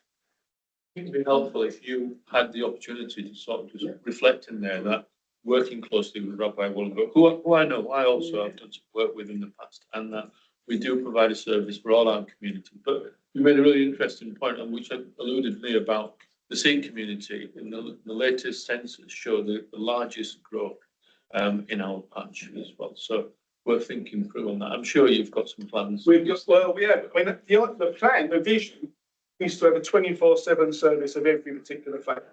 Yeah. And that's a long-term goal and vision to get to. I mean, we've got a very strong Sikh team at the moment.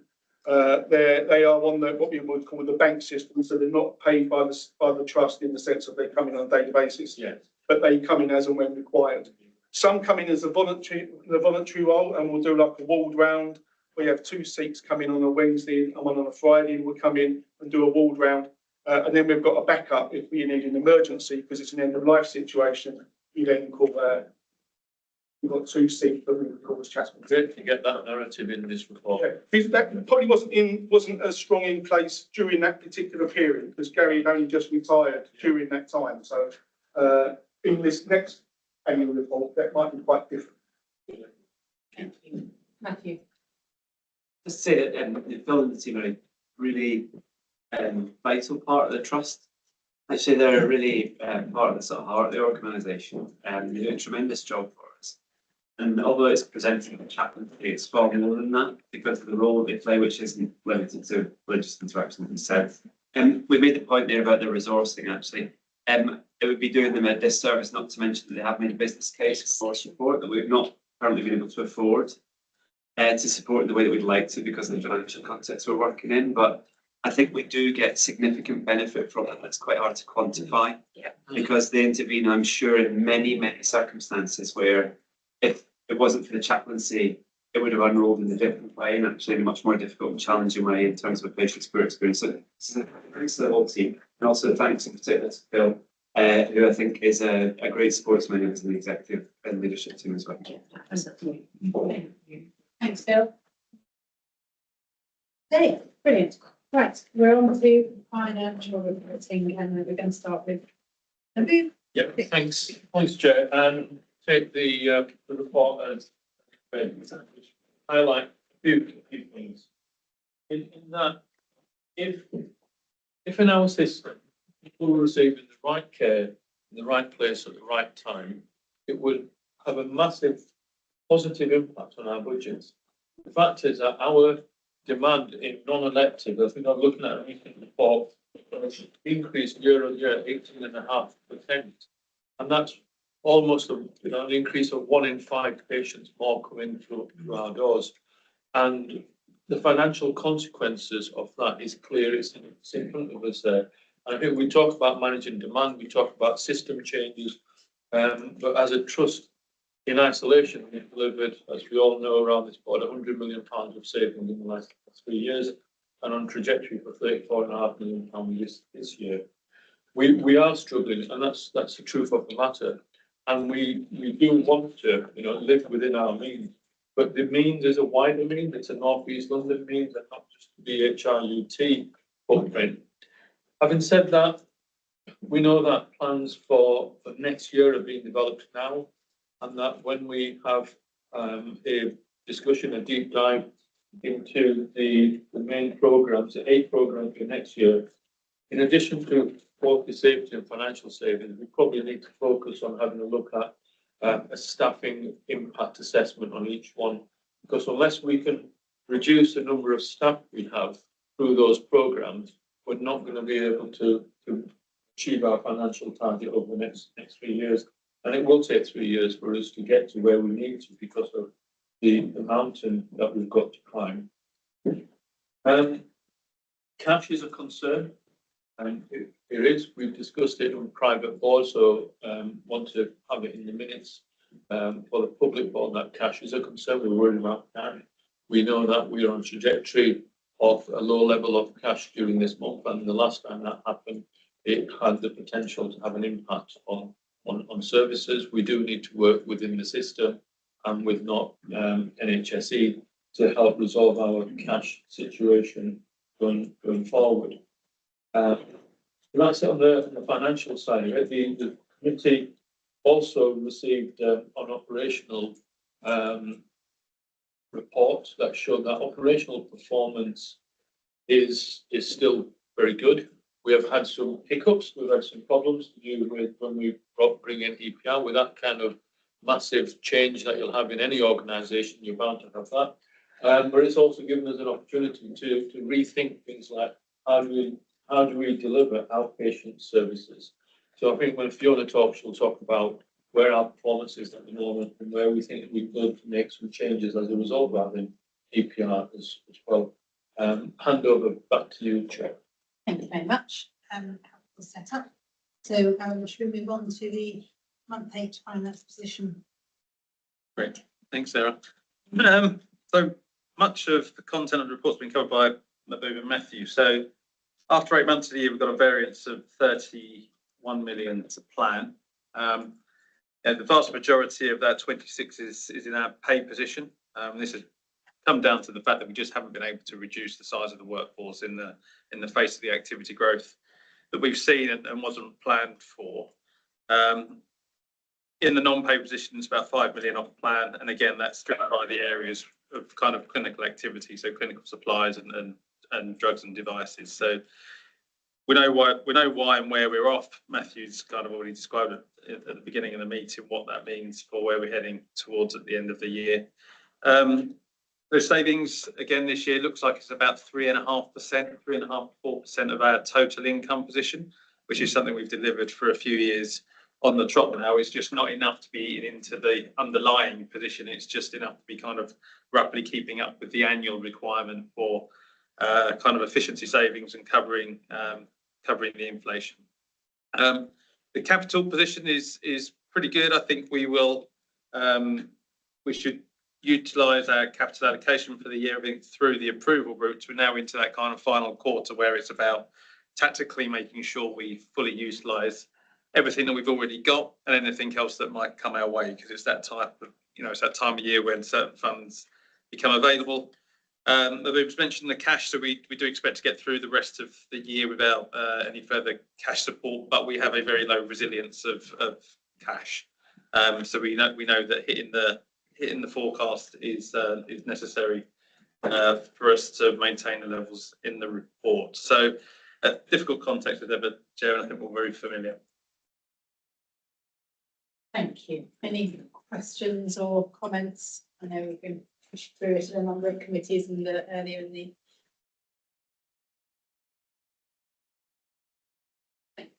I guess it's just the how much more can we do in Q4? I know it's continuing, but it seems like a bit of a hill to climb in terms of the last bit of how we're going to turn out the year. Okay. So workforce improvements. Okay. I wasn't aware this used to come to Trust Board in the days. So yes. It's not the agenda. I've not been here for a while. So this is the report that we provide to PIC and to PCC. And I think the key thing, as Mike said, that we've made savings, but we've not made enough. And hopefully this kind of demonstrates the gripping control that we've got on our data in relation to our substantive banking agency spend. A similar report goes out to each clinical group, so they use this data and they work very hard, I think, on trying to do the ask that we asked them to do in relation to the challenging aspects of our workforce. So the report identifies where we've got the establishment issues around quality care, mental health, and one-to-one sort of issues. So we report on all of that. So we're quite aware of where our spend is. So I think the challenge for us was two bits that I just wanted to focus on. As Mike said, and I think you said about Q4, is that we know that we are not going to get down to a June establishment of 1,800. It's going to be quite challenging. So what we want to make sure we do is not go above what we're currently at, and then work in the next 3 months about how we can try and reduce getting into a good position for April. So the work that we're doing in this report will be amended, is that we're We asked each of the political groups to say monthly where do they think they'll be in relation to the workforce over the next for the final quarter. So we've got that data. We've then transferred what we have a banking agency review group in each of the political groups. So that's normally to review the temporary staffing spend. So what we've added to that is it's been launched this week is that we're doing a substantive review as well. So we're looking at all the incoming and outgoing as well to see if we can get much better control on the substantive piece as much as what we're doing around the temporary. And that's making sure that we can maintain. We can see where there's any course they can have. So the part of we haven't got a name for it yet, but that's what we're doing in the next few weeks to ensure that we establish it. So that's the bit of work that we're doing. The only other aspect that I've mentioned that the other groups was about staff sickness. So we're seeing that really creep up. We were in a really good position at the start of the financial year, much better than our competitors across the NEL. And I think perhaps that was a sign that we may have taken a foot off the pedal a little bit. So we presented at Tech this week around some of the actions that we need to bring in quite quickly in relation to some of the quick wins that we can do in sickness absence, but also some of the longer term stuff as well. So that's going to be a big focus over the next few weeks as well to make sure that we're not going to add additional cost on temporary staffing as a result of the sickness absence. So just to advise through the board that we know that's an area that we need to look at, and we are. So making sure that we do that as well. Our other metrics around turnover and vacancy rates, the best we've ever had in the organisation, they continue to go down. Our recruitment's doing well. So the workforce metrics have gone in the right way, but as I say, it's just not been enough saving that we've identified. Accepting that we did a lot of this work 2 or 3 years ago, which some trust is still trying to catch up with. So that's where we are with the workforce. And as I say, the work that we do in the next few weeks. Thank you. See that data and understand the scale of the challenge facing into next year. I mean, it's marrying up where is there opportunity to make those savings against the increasing and sustained demand levels and transformation opportunities, I suppose, where we find different models and ways of working enable us to get to some of that reduction. Caroline. Thank you very much for this. I had a question about the consultant medical recruitment around geriatrics, and that sort of stands out as a particular challenge. Could you say any more about that? Is that something that you know you've seen more to do with demand? Perhaps a bit more about it. It's a particular challenge. It's a shortage specialty. It's a competitive market. It's as simple as that. So we actually did a bit of work around our recruitment campaign. So we did a video talking about our other sites, which are St George's, and about the work that we're doing and quite progressive work with fertility and geriatrics. So we launched that. We used LinkedIn, different approaches to headhunting for geriatrics. But it's still proving really difficult. It's as simple as that.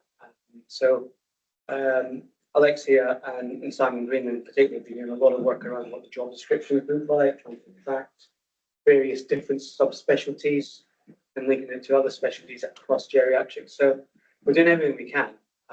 We've got, I can't remember, we've got a couple of them. There's 1 or 2, but it's pretty challenging. It's as simple as that. We're trying to sell what we're doing in this organisation, which I think is quite advanced in comparison to other areas. Do that, but that's the answer really. And is the pipelines, thinking registrars, further on the career pathway there, is that quite sparse as well? Yeah. And then they're picked off by colleagues down the road in central London. So yeah, it's central London's been going to work to start with. They're doing a invitation. Thank you. Right, thank you. Thanks, Helen. So let's go on to performance, the integrated performance report. Thank you very much, Chair. So we have, I suppose we're going to report a slight downturn in performance for the November performance report. I mean, we planned for this. We knew that implementing a huge suite of digital developments over a month's time would have an impact on our operational performance. And although the charts do show and tell the story of downtime and getting used to new systems, I think the teams across the board have done a pretty good job of keeping the ship steady during a period of huge change in all clinical areas and all domains of what we do as a hospital. So I want to sound like I've got too heavy a heart about this. And also what's really good to know is that when we see performance change, we are able to understand why it's changed, the root cause of that. And what we see here in the IPR is a combination of a downtime period, which is essentially not using any system for 3 or 4 days up to the go live in EPR. The second bit is staff and getting used to using a new system to make changes and order things and progress patient care. And then the third bit, which is the kind of business intelligence piece, which is how we receive huge amounts of data and make good quality reports like the IPR out of it that tell us how we're doing, what we're doing where, and how that compares to others. So, you know, I will take you through it. It is, I must emphasise that this is a temporary situation. We will be reporting much better performance results and more normalised performance results around January and February. And indeed, we did our due diligence before going live with EPR around what the impact would be, how we would be managing that from a performance perspective, and what the impact on patients. So as much as it is always disappointing to see a reduction in our performance, we are well ahead of our planning, our trajectories are right, and we are working really hard to recover some of those areas. So you can see in the first 2 pages our A&E department, and we have heard earlier about record-breaking numbers of patients attending A&E. But nonetheless, the team have worked hard. We've managed to keep patient flow within the department, and these data just show what November did, and I won't say any more about it. Equally in our type 2 areas, our specialty ED, very much around just slowing down and booking people in and checking them out. Our usual mental health slide shows very little change in where mental health patients are attending between Queen's, King George's and the Goodmayes site. And we continue to report that data more for visibility than anything in this forum. On our RTT, on our 18 weeks performance, we've done huge amounts of work over the last couple of years, made great inroads in. And what we will see over the coming months is just a slowing down of the run rate around activity, but all of that is being closely monitored by ourselves and our colleagues at NHSE. I'm confident that we have a good plan and we will be moving out of this downturn very soon. And particular focus is being given to making sure that we don't lose any traction around long waiters, patients that need urgent care. So lots of work very specifically around that. You can see that downtime in EPR does affect theatre utilisation, but again, I've given the reasons for that, and that is the data, and that's how we perform during that month. And finally, on cancer, as I just mentioned, one of the safety nets that we designed, created going into the EPR programme was how do we keep patients safe? How do we keep momentum and traction on people that need the urgent care the most? And that's a whole systems approach. It's not just outpatients or inpatients, it's histopathology and radiology and all the other services that go into providing clinical pathways. So I'm delighted to report we steadied the ship in cancer. We will continue to improve that. But in terms of commitment and ongoing support, we are keeping a very close eye to make sure nothing untoward happens in any of those pathways. And then the final slide is just for FYI, really, just to show where we are performing against the trajectories we submitted in our operational plan to NHSE at the beginning of the year. Thank you very much. Yeah, and despite the challenges, it's still a strong position. It's, I'm proud of that. So thank you to the teams, everyone's teams who held things steady through a really challenging time. It could have been really difficult and it hasn't. Particular questions for? There you go, stunned us all. Thank you. Thank you, no, it's brilliant. Okay, next one is EPRR, or Emergency Preparedness Resilience Response Annual Report. And Keith, yes, you'll through it. Thank you. Good afternoon, everybody. Okay, so positive report this year. So we progressed again against the year previous. So just one core standard remaining as amber, and that is slightly delayed on plan, but on track for an agreed NHS England plan recovery for February. And that is still with mitigations in place around our network patching the data protection toolkit. Otherwise, already a great start to 2026 calendar year with training in plan, exercises in plan, and so building on hopefully good momentum from 2025. Unless there are any particular points of direction from the board or questions.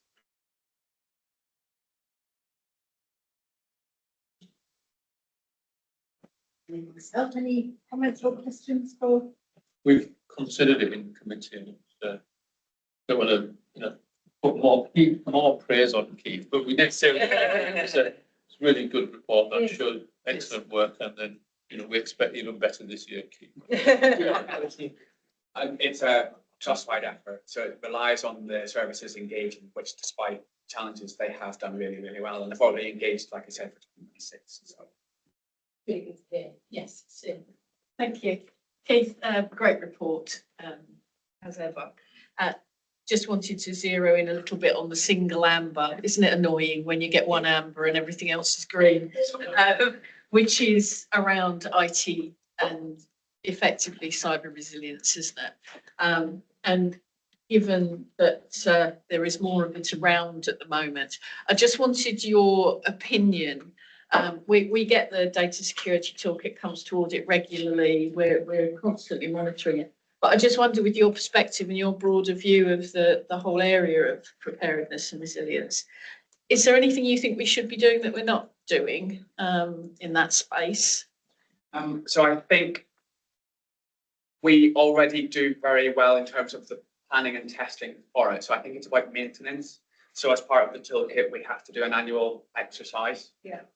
And maybe with this particular amber in mind, we can be that will have to guide our planning for this year's exercise. But otherwise, I know speak to John Boyce on a regular basis in terms of that and the constant challenges that he faces with the evolving risk. But I'm confident that they have a grip of it, and we're in contact with each other all the time with the service. So I think the mitigations are there. We test, we train, the staff know what to do across the services. They've got their lots of paperwork as a backup thanks to EPR prep, which has been reviewed since then. So it's just about maintaining and keeping an eye on it. And we're linked in with Nell, with EPRR colleagues across the network, same as the IT team, and we'll keep in touch and monitoring that. Good. Simply just wanted to congratulate you on your use of names this year, and that you went for a colour theme. I'm particularly interested in next year's theme, Keith. Don't tell me, because I like the surprise. I did have a few in mind just saying Thank you. 2026. Yeah. Hopefully I'll keep that. It's appreciated. Caroline. Sorry, there's a bit more praise, so, but I really like this paper because it's so straightforward to read. And again, we've been talking elsewhere in the meeting around this. It explains things, and and there's a clear narrative. So just to say thank you for that. It just made it lovely. I've got Fiona to thank for that one. She helped me build it in the first place. Oh, she could have made her head bigger now. But it's things like when you've got so many things that got law as a suffix, you know, which one was that, you know, was it Mars, you know, all of that. So it's just lovely to have those explanations so you can focus on. Thank you. Thank you. I know this is down in the report for EPR. I just want to say that the strikes last year and the EPR go live, Keith and the team and the function did a huge amount of work to get us through them safely. So, you know, some of the work EPR does is preparation for things that never happen. Last year we had lots of stuff that did happen.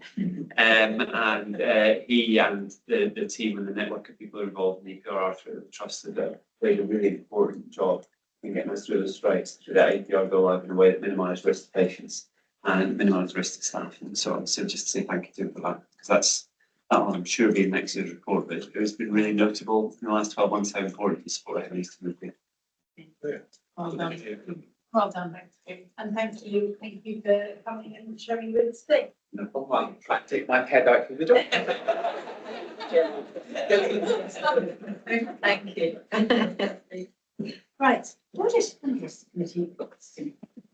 Excellent. So we're in the anticipatory period of the life of the Audit Committee. We last met on the 11th of December, which is slightly in advance of when our cycle of external audit really kicks off. So we spent some time talking about preparedness for the audit, and our expectations are that it will be smoother, not least because Mike and colleagues are putting a lot of energy into reviewing our modus operandi around financial governance, etc., etc. And our external auditors are currently reporting that they are entirely confident and ready to bring us a smooth audit process. They'll actually kick off their interim, I think February time, won't they? So it's a little bit early for the work to have started yet. As a committee, we received the charity annual report and accounts, which has subsequently gone to corporate trustee, so I won't labour that point. We received, interestingly, an internal audit report on data security and protection tool, which we just talked about. And it identifies areas where we could improve, but actually we're doing pretty well in that space. We had an audit on the complaints process, which we're not going to talk about at length because actually Nick's talked about that earlier on in quality space and freedom to speak up. We're waiting for the outcomes of that. We had an update from our local counter fraud team, and you will notice that Paul referred in his freedom to speak up item about six other, which actually largely related to whistleblowing items raised about use of trust resources. And our counter fraud colleagues are proactively investigating those and are able to do so even where they're anonymous if they give us enough information. So we are following all of that through. But generally speaking, we're pretty confident in our control environment. But we do need to continue to improve the governance piece. There are a number of other items that came to us at Audit Committee that have been discussed at board or are about to be discussed at board. They've got their own agenda items, so I won't labour any of those points for you. So I think that's probably what's worth highlighting, but clearly we're happy to take questions. Okay.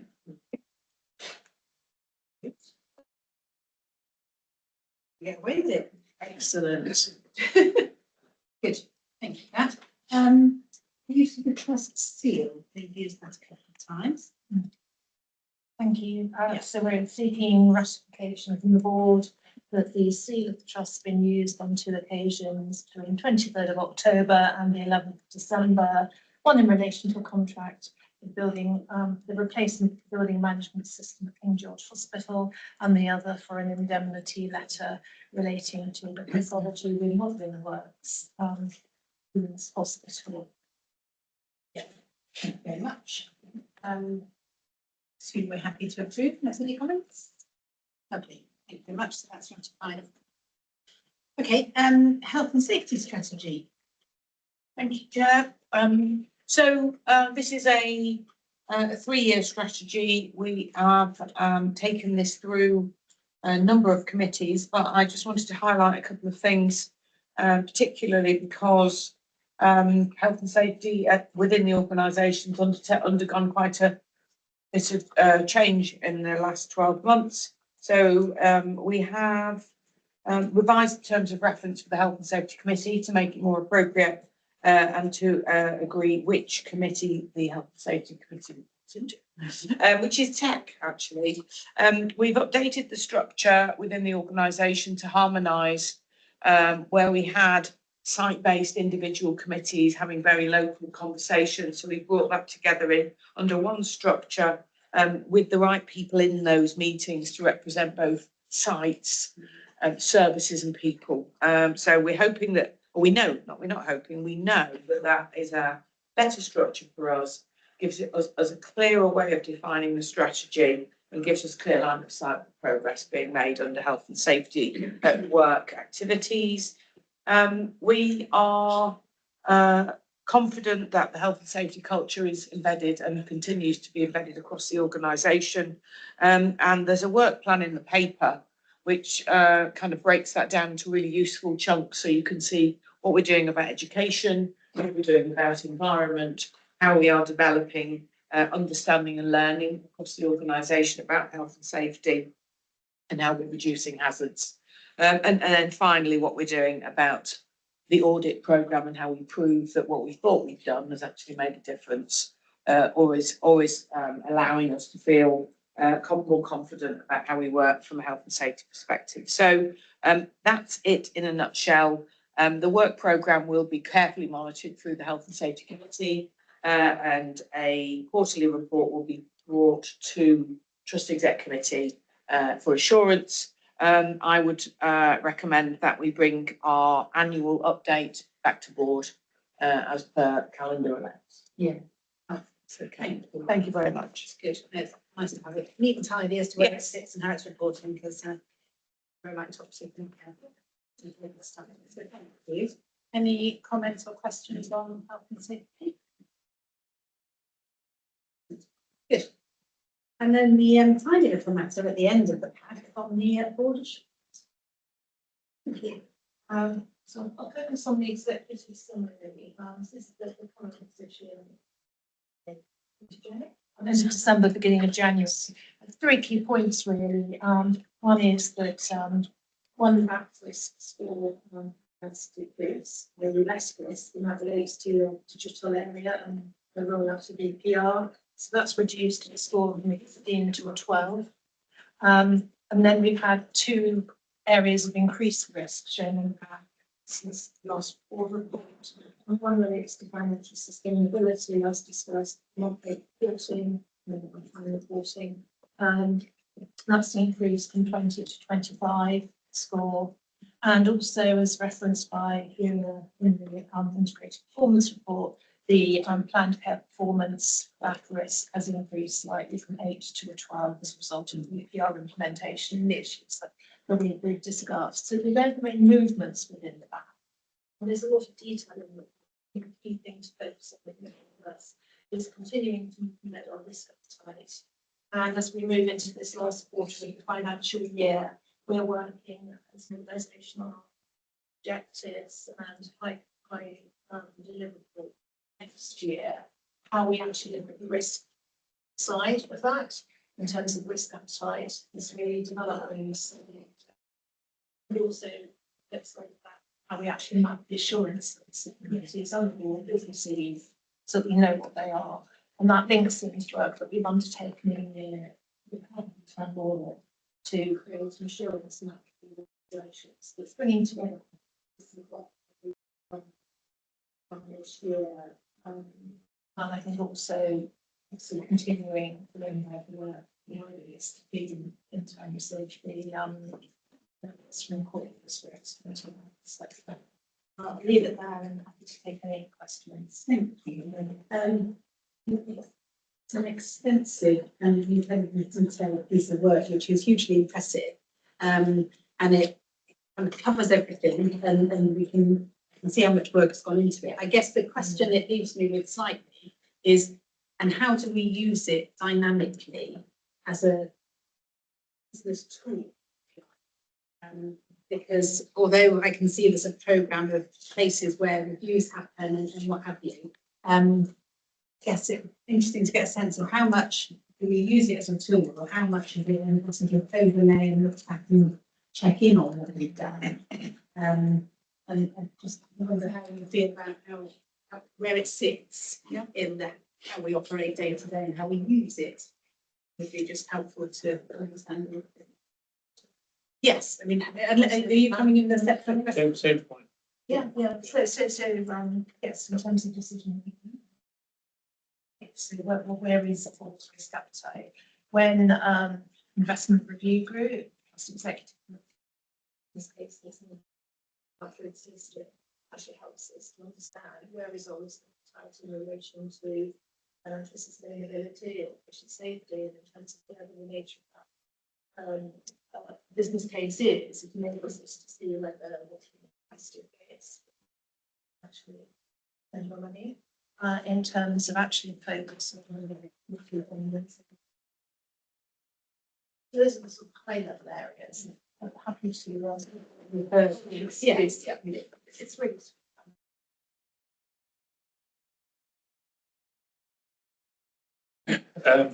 Helps drive the committee's agenda. So what we deep dives on, and we have this rolling programme of items, which then cover the back risks on that. I think where it helps us to understand where we need to have an improved strategy and processes and planning from the back is when we have discussions around partnerships, and we know that partnerships are a developing area, therefore the back highlights what we already know, and it's useful to read the narrative that's there in the back about what's being done, the partnership forum, etc., the other activities. What it probably could improve and capture is perhaps some of those conversations that have taken place at ICP level, the ICP that you've been involved in, because the partnership here isn't just about at local level within our footprint, but also at NEL footprint as well. And on inequalities, and really do want us to take up Mark's left now, but take up Mark's offer about having enough data coming out of our new systems to be able to really drill down into where we see the inequalities priorities of reducing variable outcomes for patients from different demographics and stuff. So, I mean, from my perspective, the back highlights the things that we need to do at committee level, but also at a board level where we think we need to set the future objectives or more emphasis for the following. Thank you. Ruth. Mine's just a comment about some of the deep dives. I think probably in our committees, we may need to be a bit more focused at times when we're asking for the deep dives, how that relates to the BAF specifically, so that we get outcomes from deep dives. Yeah. I mean, curiosity is good, but it's not good if it's then taking time away from actually, or even just as business as usual, but certainly transformation. I just think sometimes we end up doing some deep dives that is just because we like to know about it, rather than is it going to instigate a change or relate to our risk. So that's really helpful as we look into purposeful in where the deep dives are going to really enhance and add value to the job to be done, because we've already laid out that.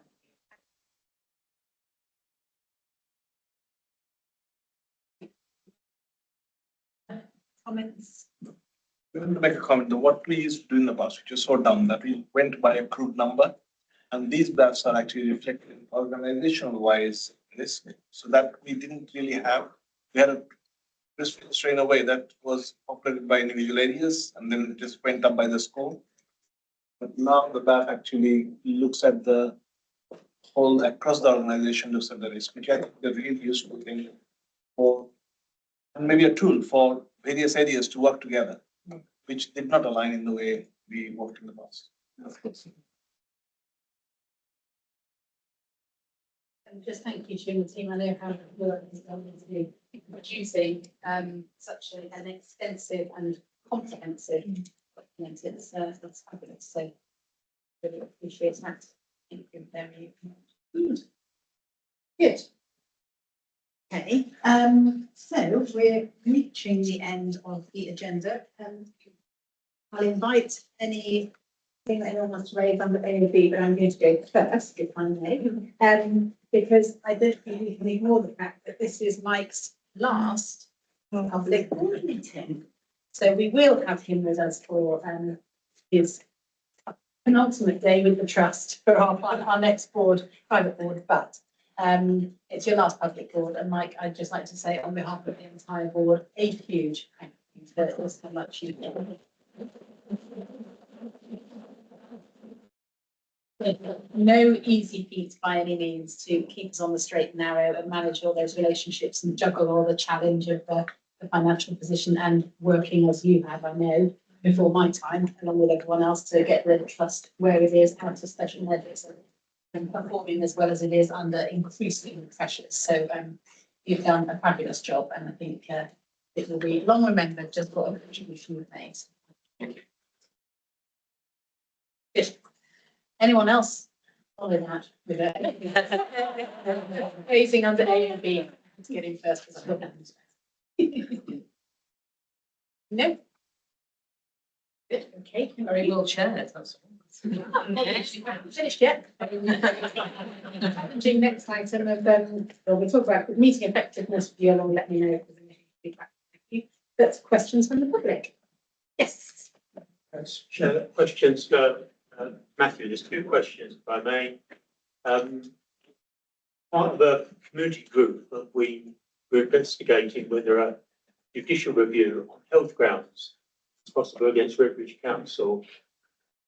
One ground we're interested in is that by freedom of information, I've sent you the freedom of information. Another arm of the NHS has written to Redbridge Council, say if the Good Mains development goes ahead, there'll be more than 4,000 patients to one GP. The English average is a 1 to 1 GP to around 2,200.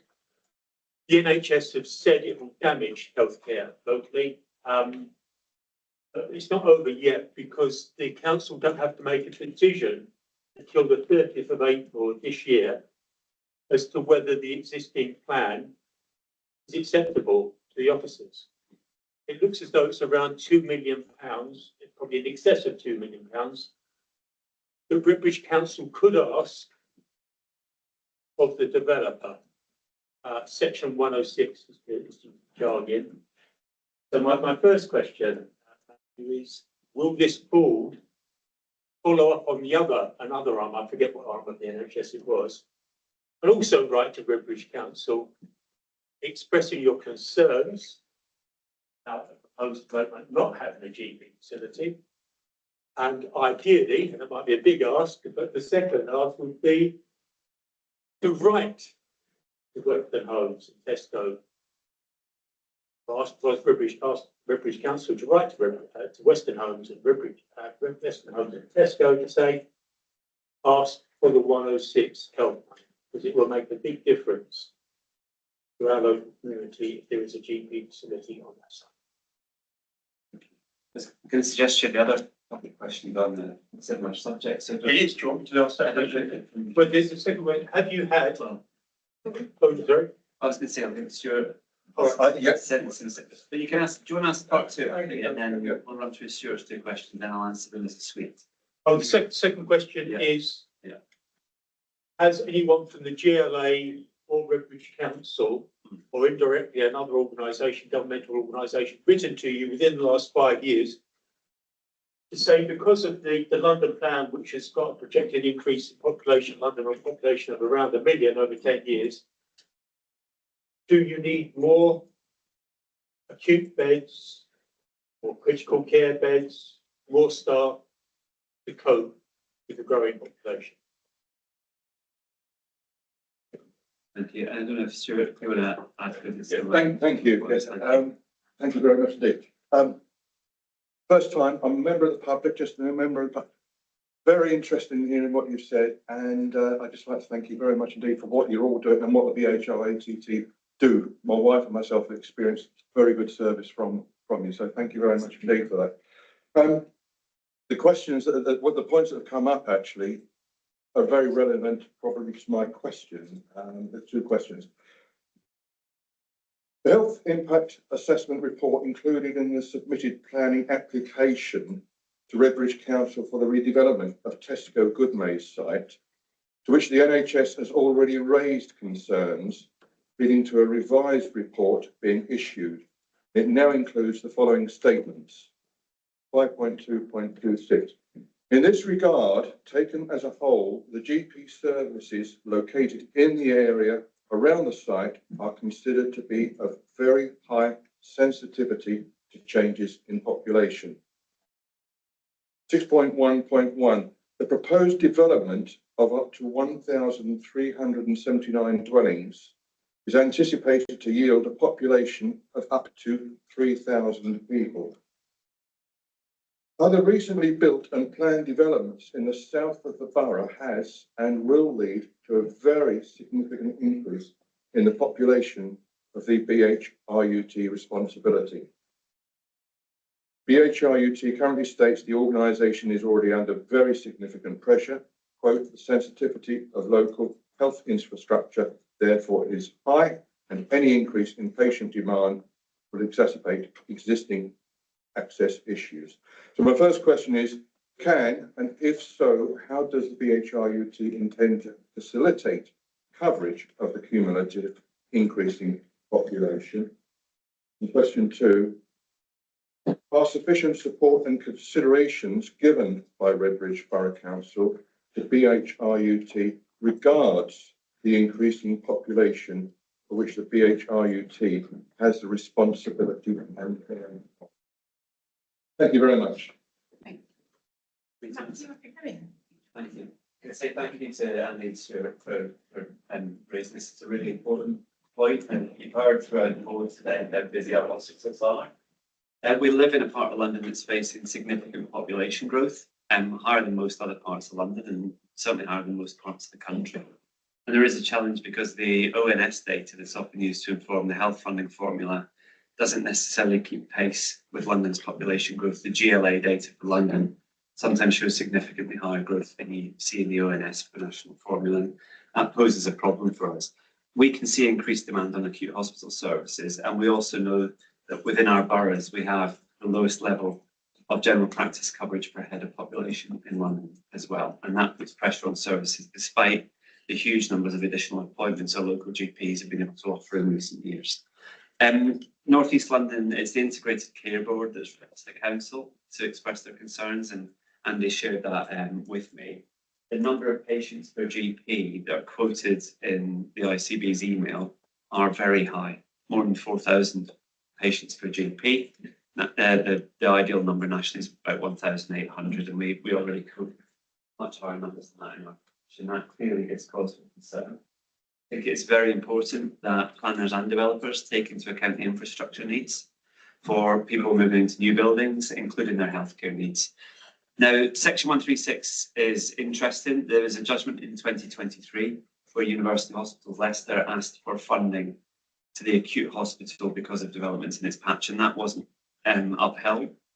But there is a recognition that Section 106 should be used for general practice infrastructure. The theory being that the NHS is a nationally funded system. If people move from one part of the country to another, changes in the funding formula should fall under the secondary care provision. But there is definitely a role for Section 106 provision in the funding of GP services. So on that basis, I'm happy to contact Redbridge Council to ask about their plans for this development and to engage with them more broadly about new developments in the hospital catchment area and how we can better work together around this. And I should say this is timely, given the imminent redevelopment of the ice rink site opposite Queen's Hospital, where there's a new developer there, about which we're speaking to those developers and to Havering Council as well. And I do think when we see the demand we're facing, we see the precious primary care around here is already under. I think it's vital that councils and developers pay attention to the infrastructure needs around healthcare of the population. So I will have this board to Redbridge Council, and we'll bring that back to this group. Thank you, Raj. Thank you very much. I'll just follow up on it, just because it's interesting. So an example of where they have put a GP facility is Bean Park. It is all very well building a facility. It is something very different trying to get GPs in because we've got a significant shortage of GPs under increasing demand, which even when you have got the GPs, they're not wanting to work the full time that we used to do because of the intensity of the workload. I think the other thing that we are looking towards, because we can't get the number of GPs that we would like to, but we are using a much wider MDT model. So looking at that neighbourhood structure is increasingly important. And I think that's something that the 106 needs to look at, is that neighbourhood hub, which this would be very pertinent for Redbridge, being that they haven't got an established neighbourhood hub building, that maybe that's what they could be also looking to do, not just a GP facility, but a GP facility with the hub model that goes alongside it.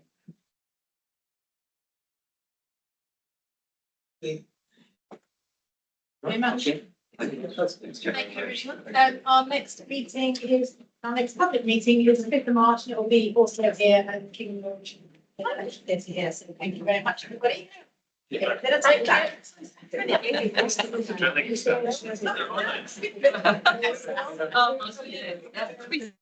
So I can put it.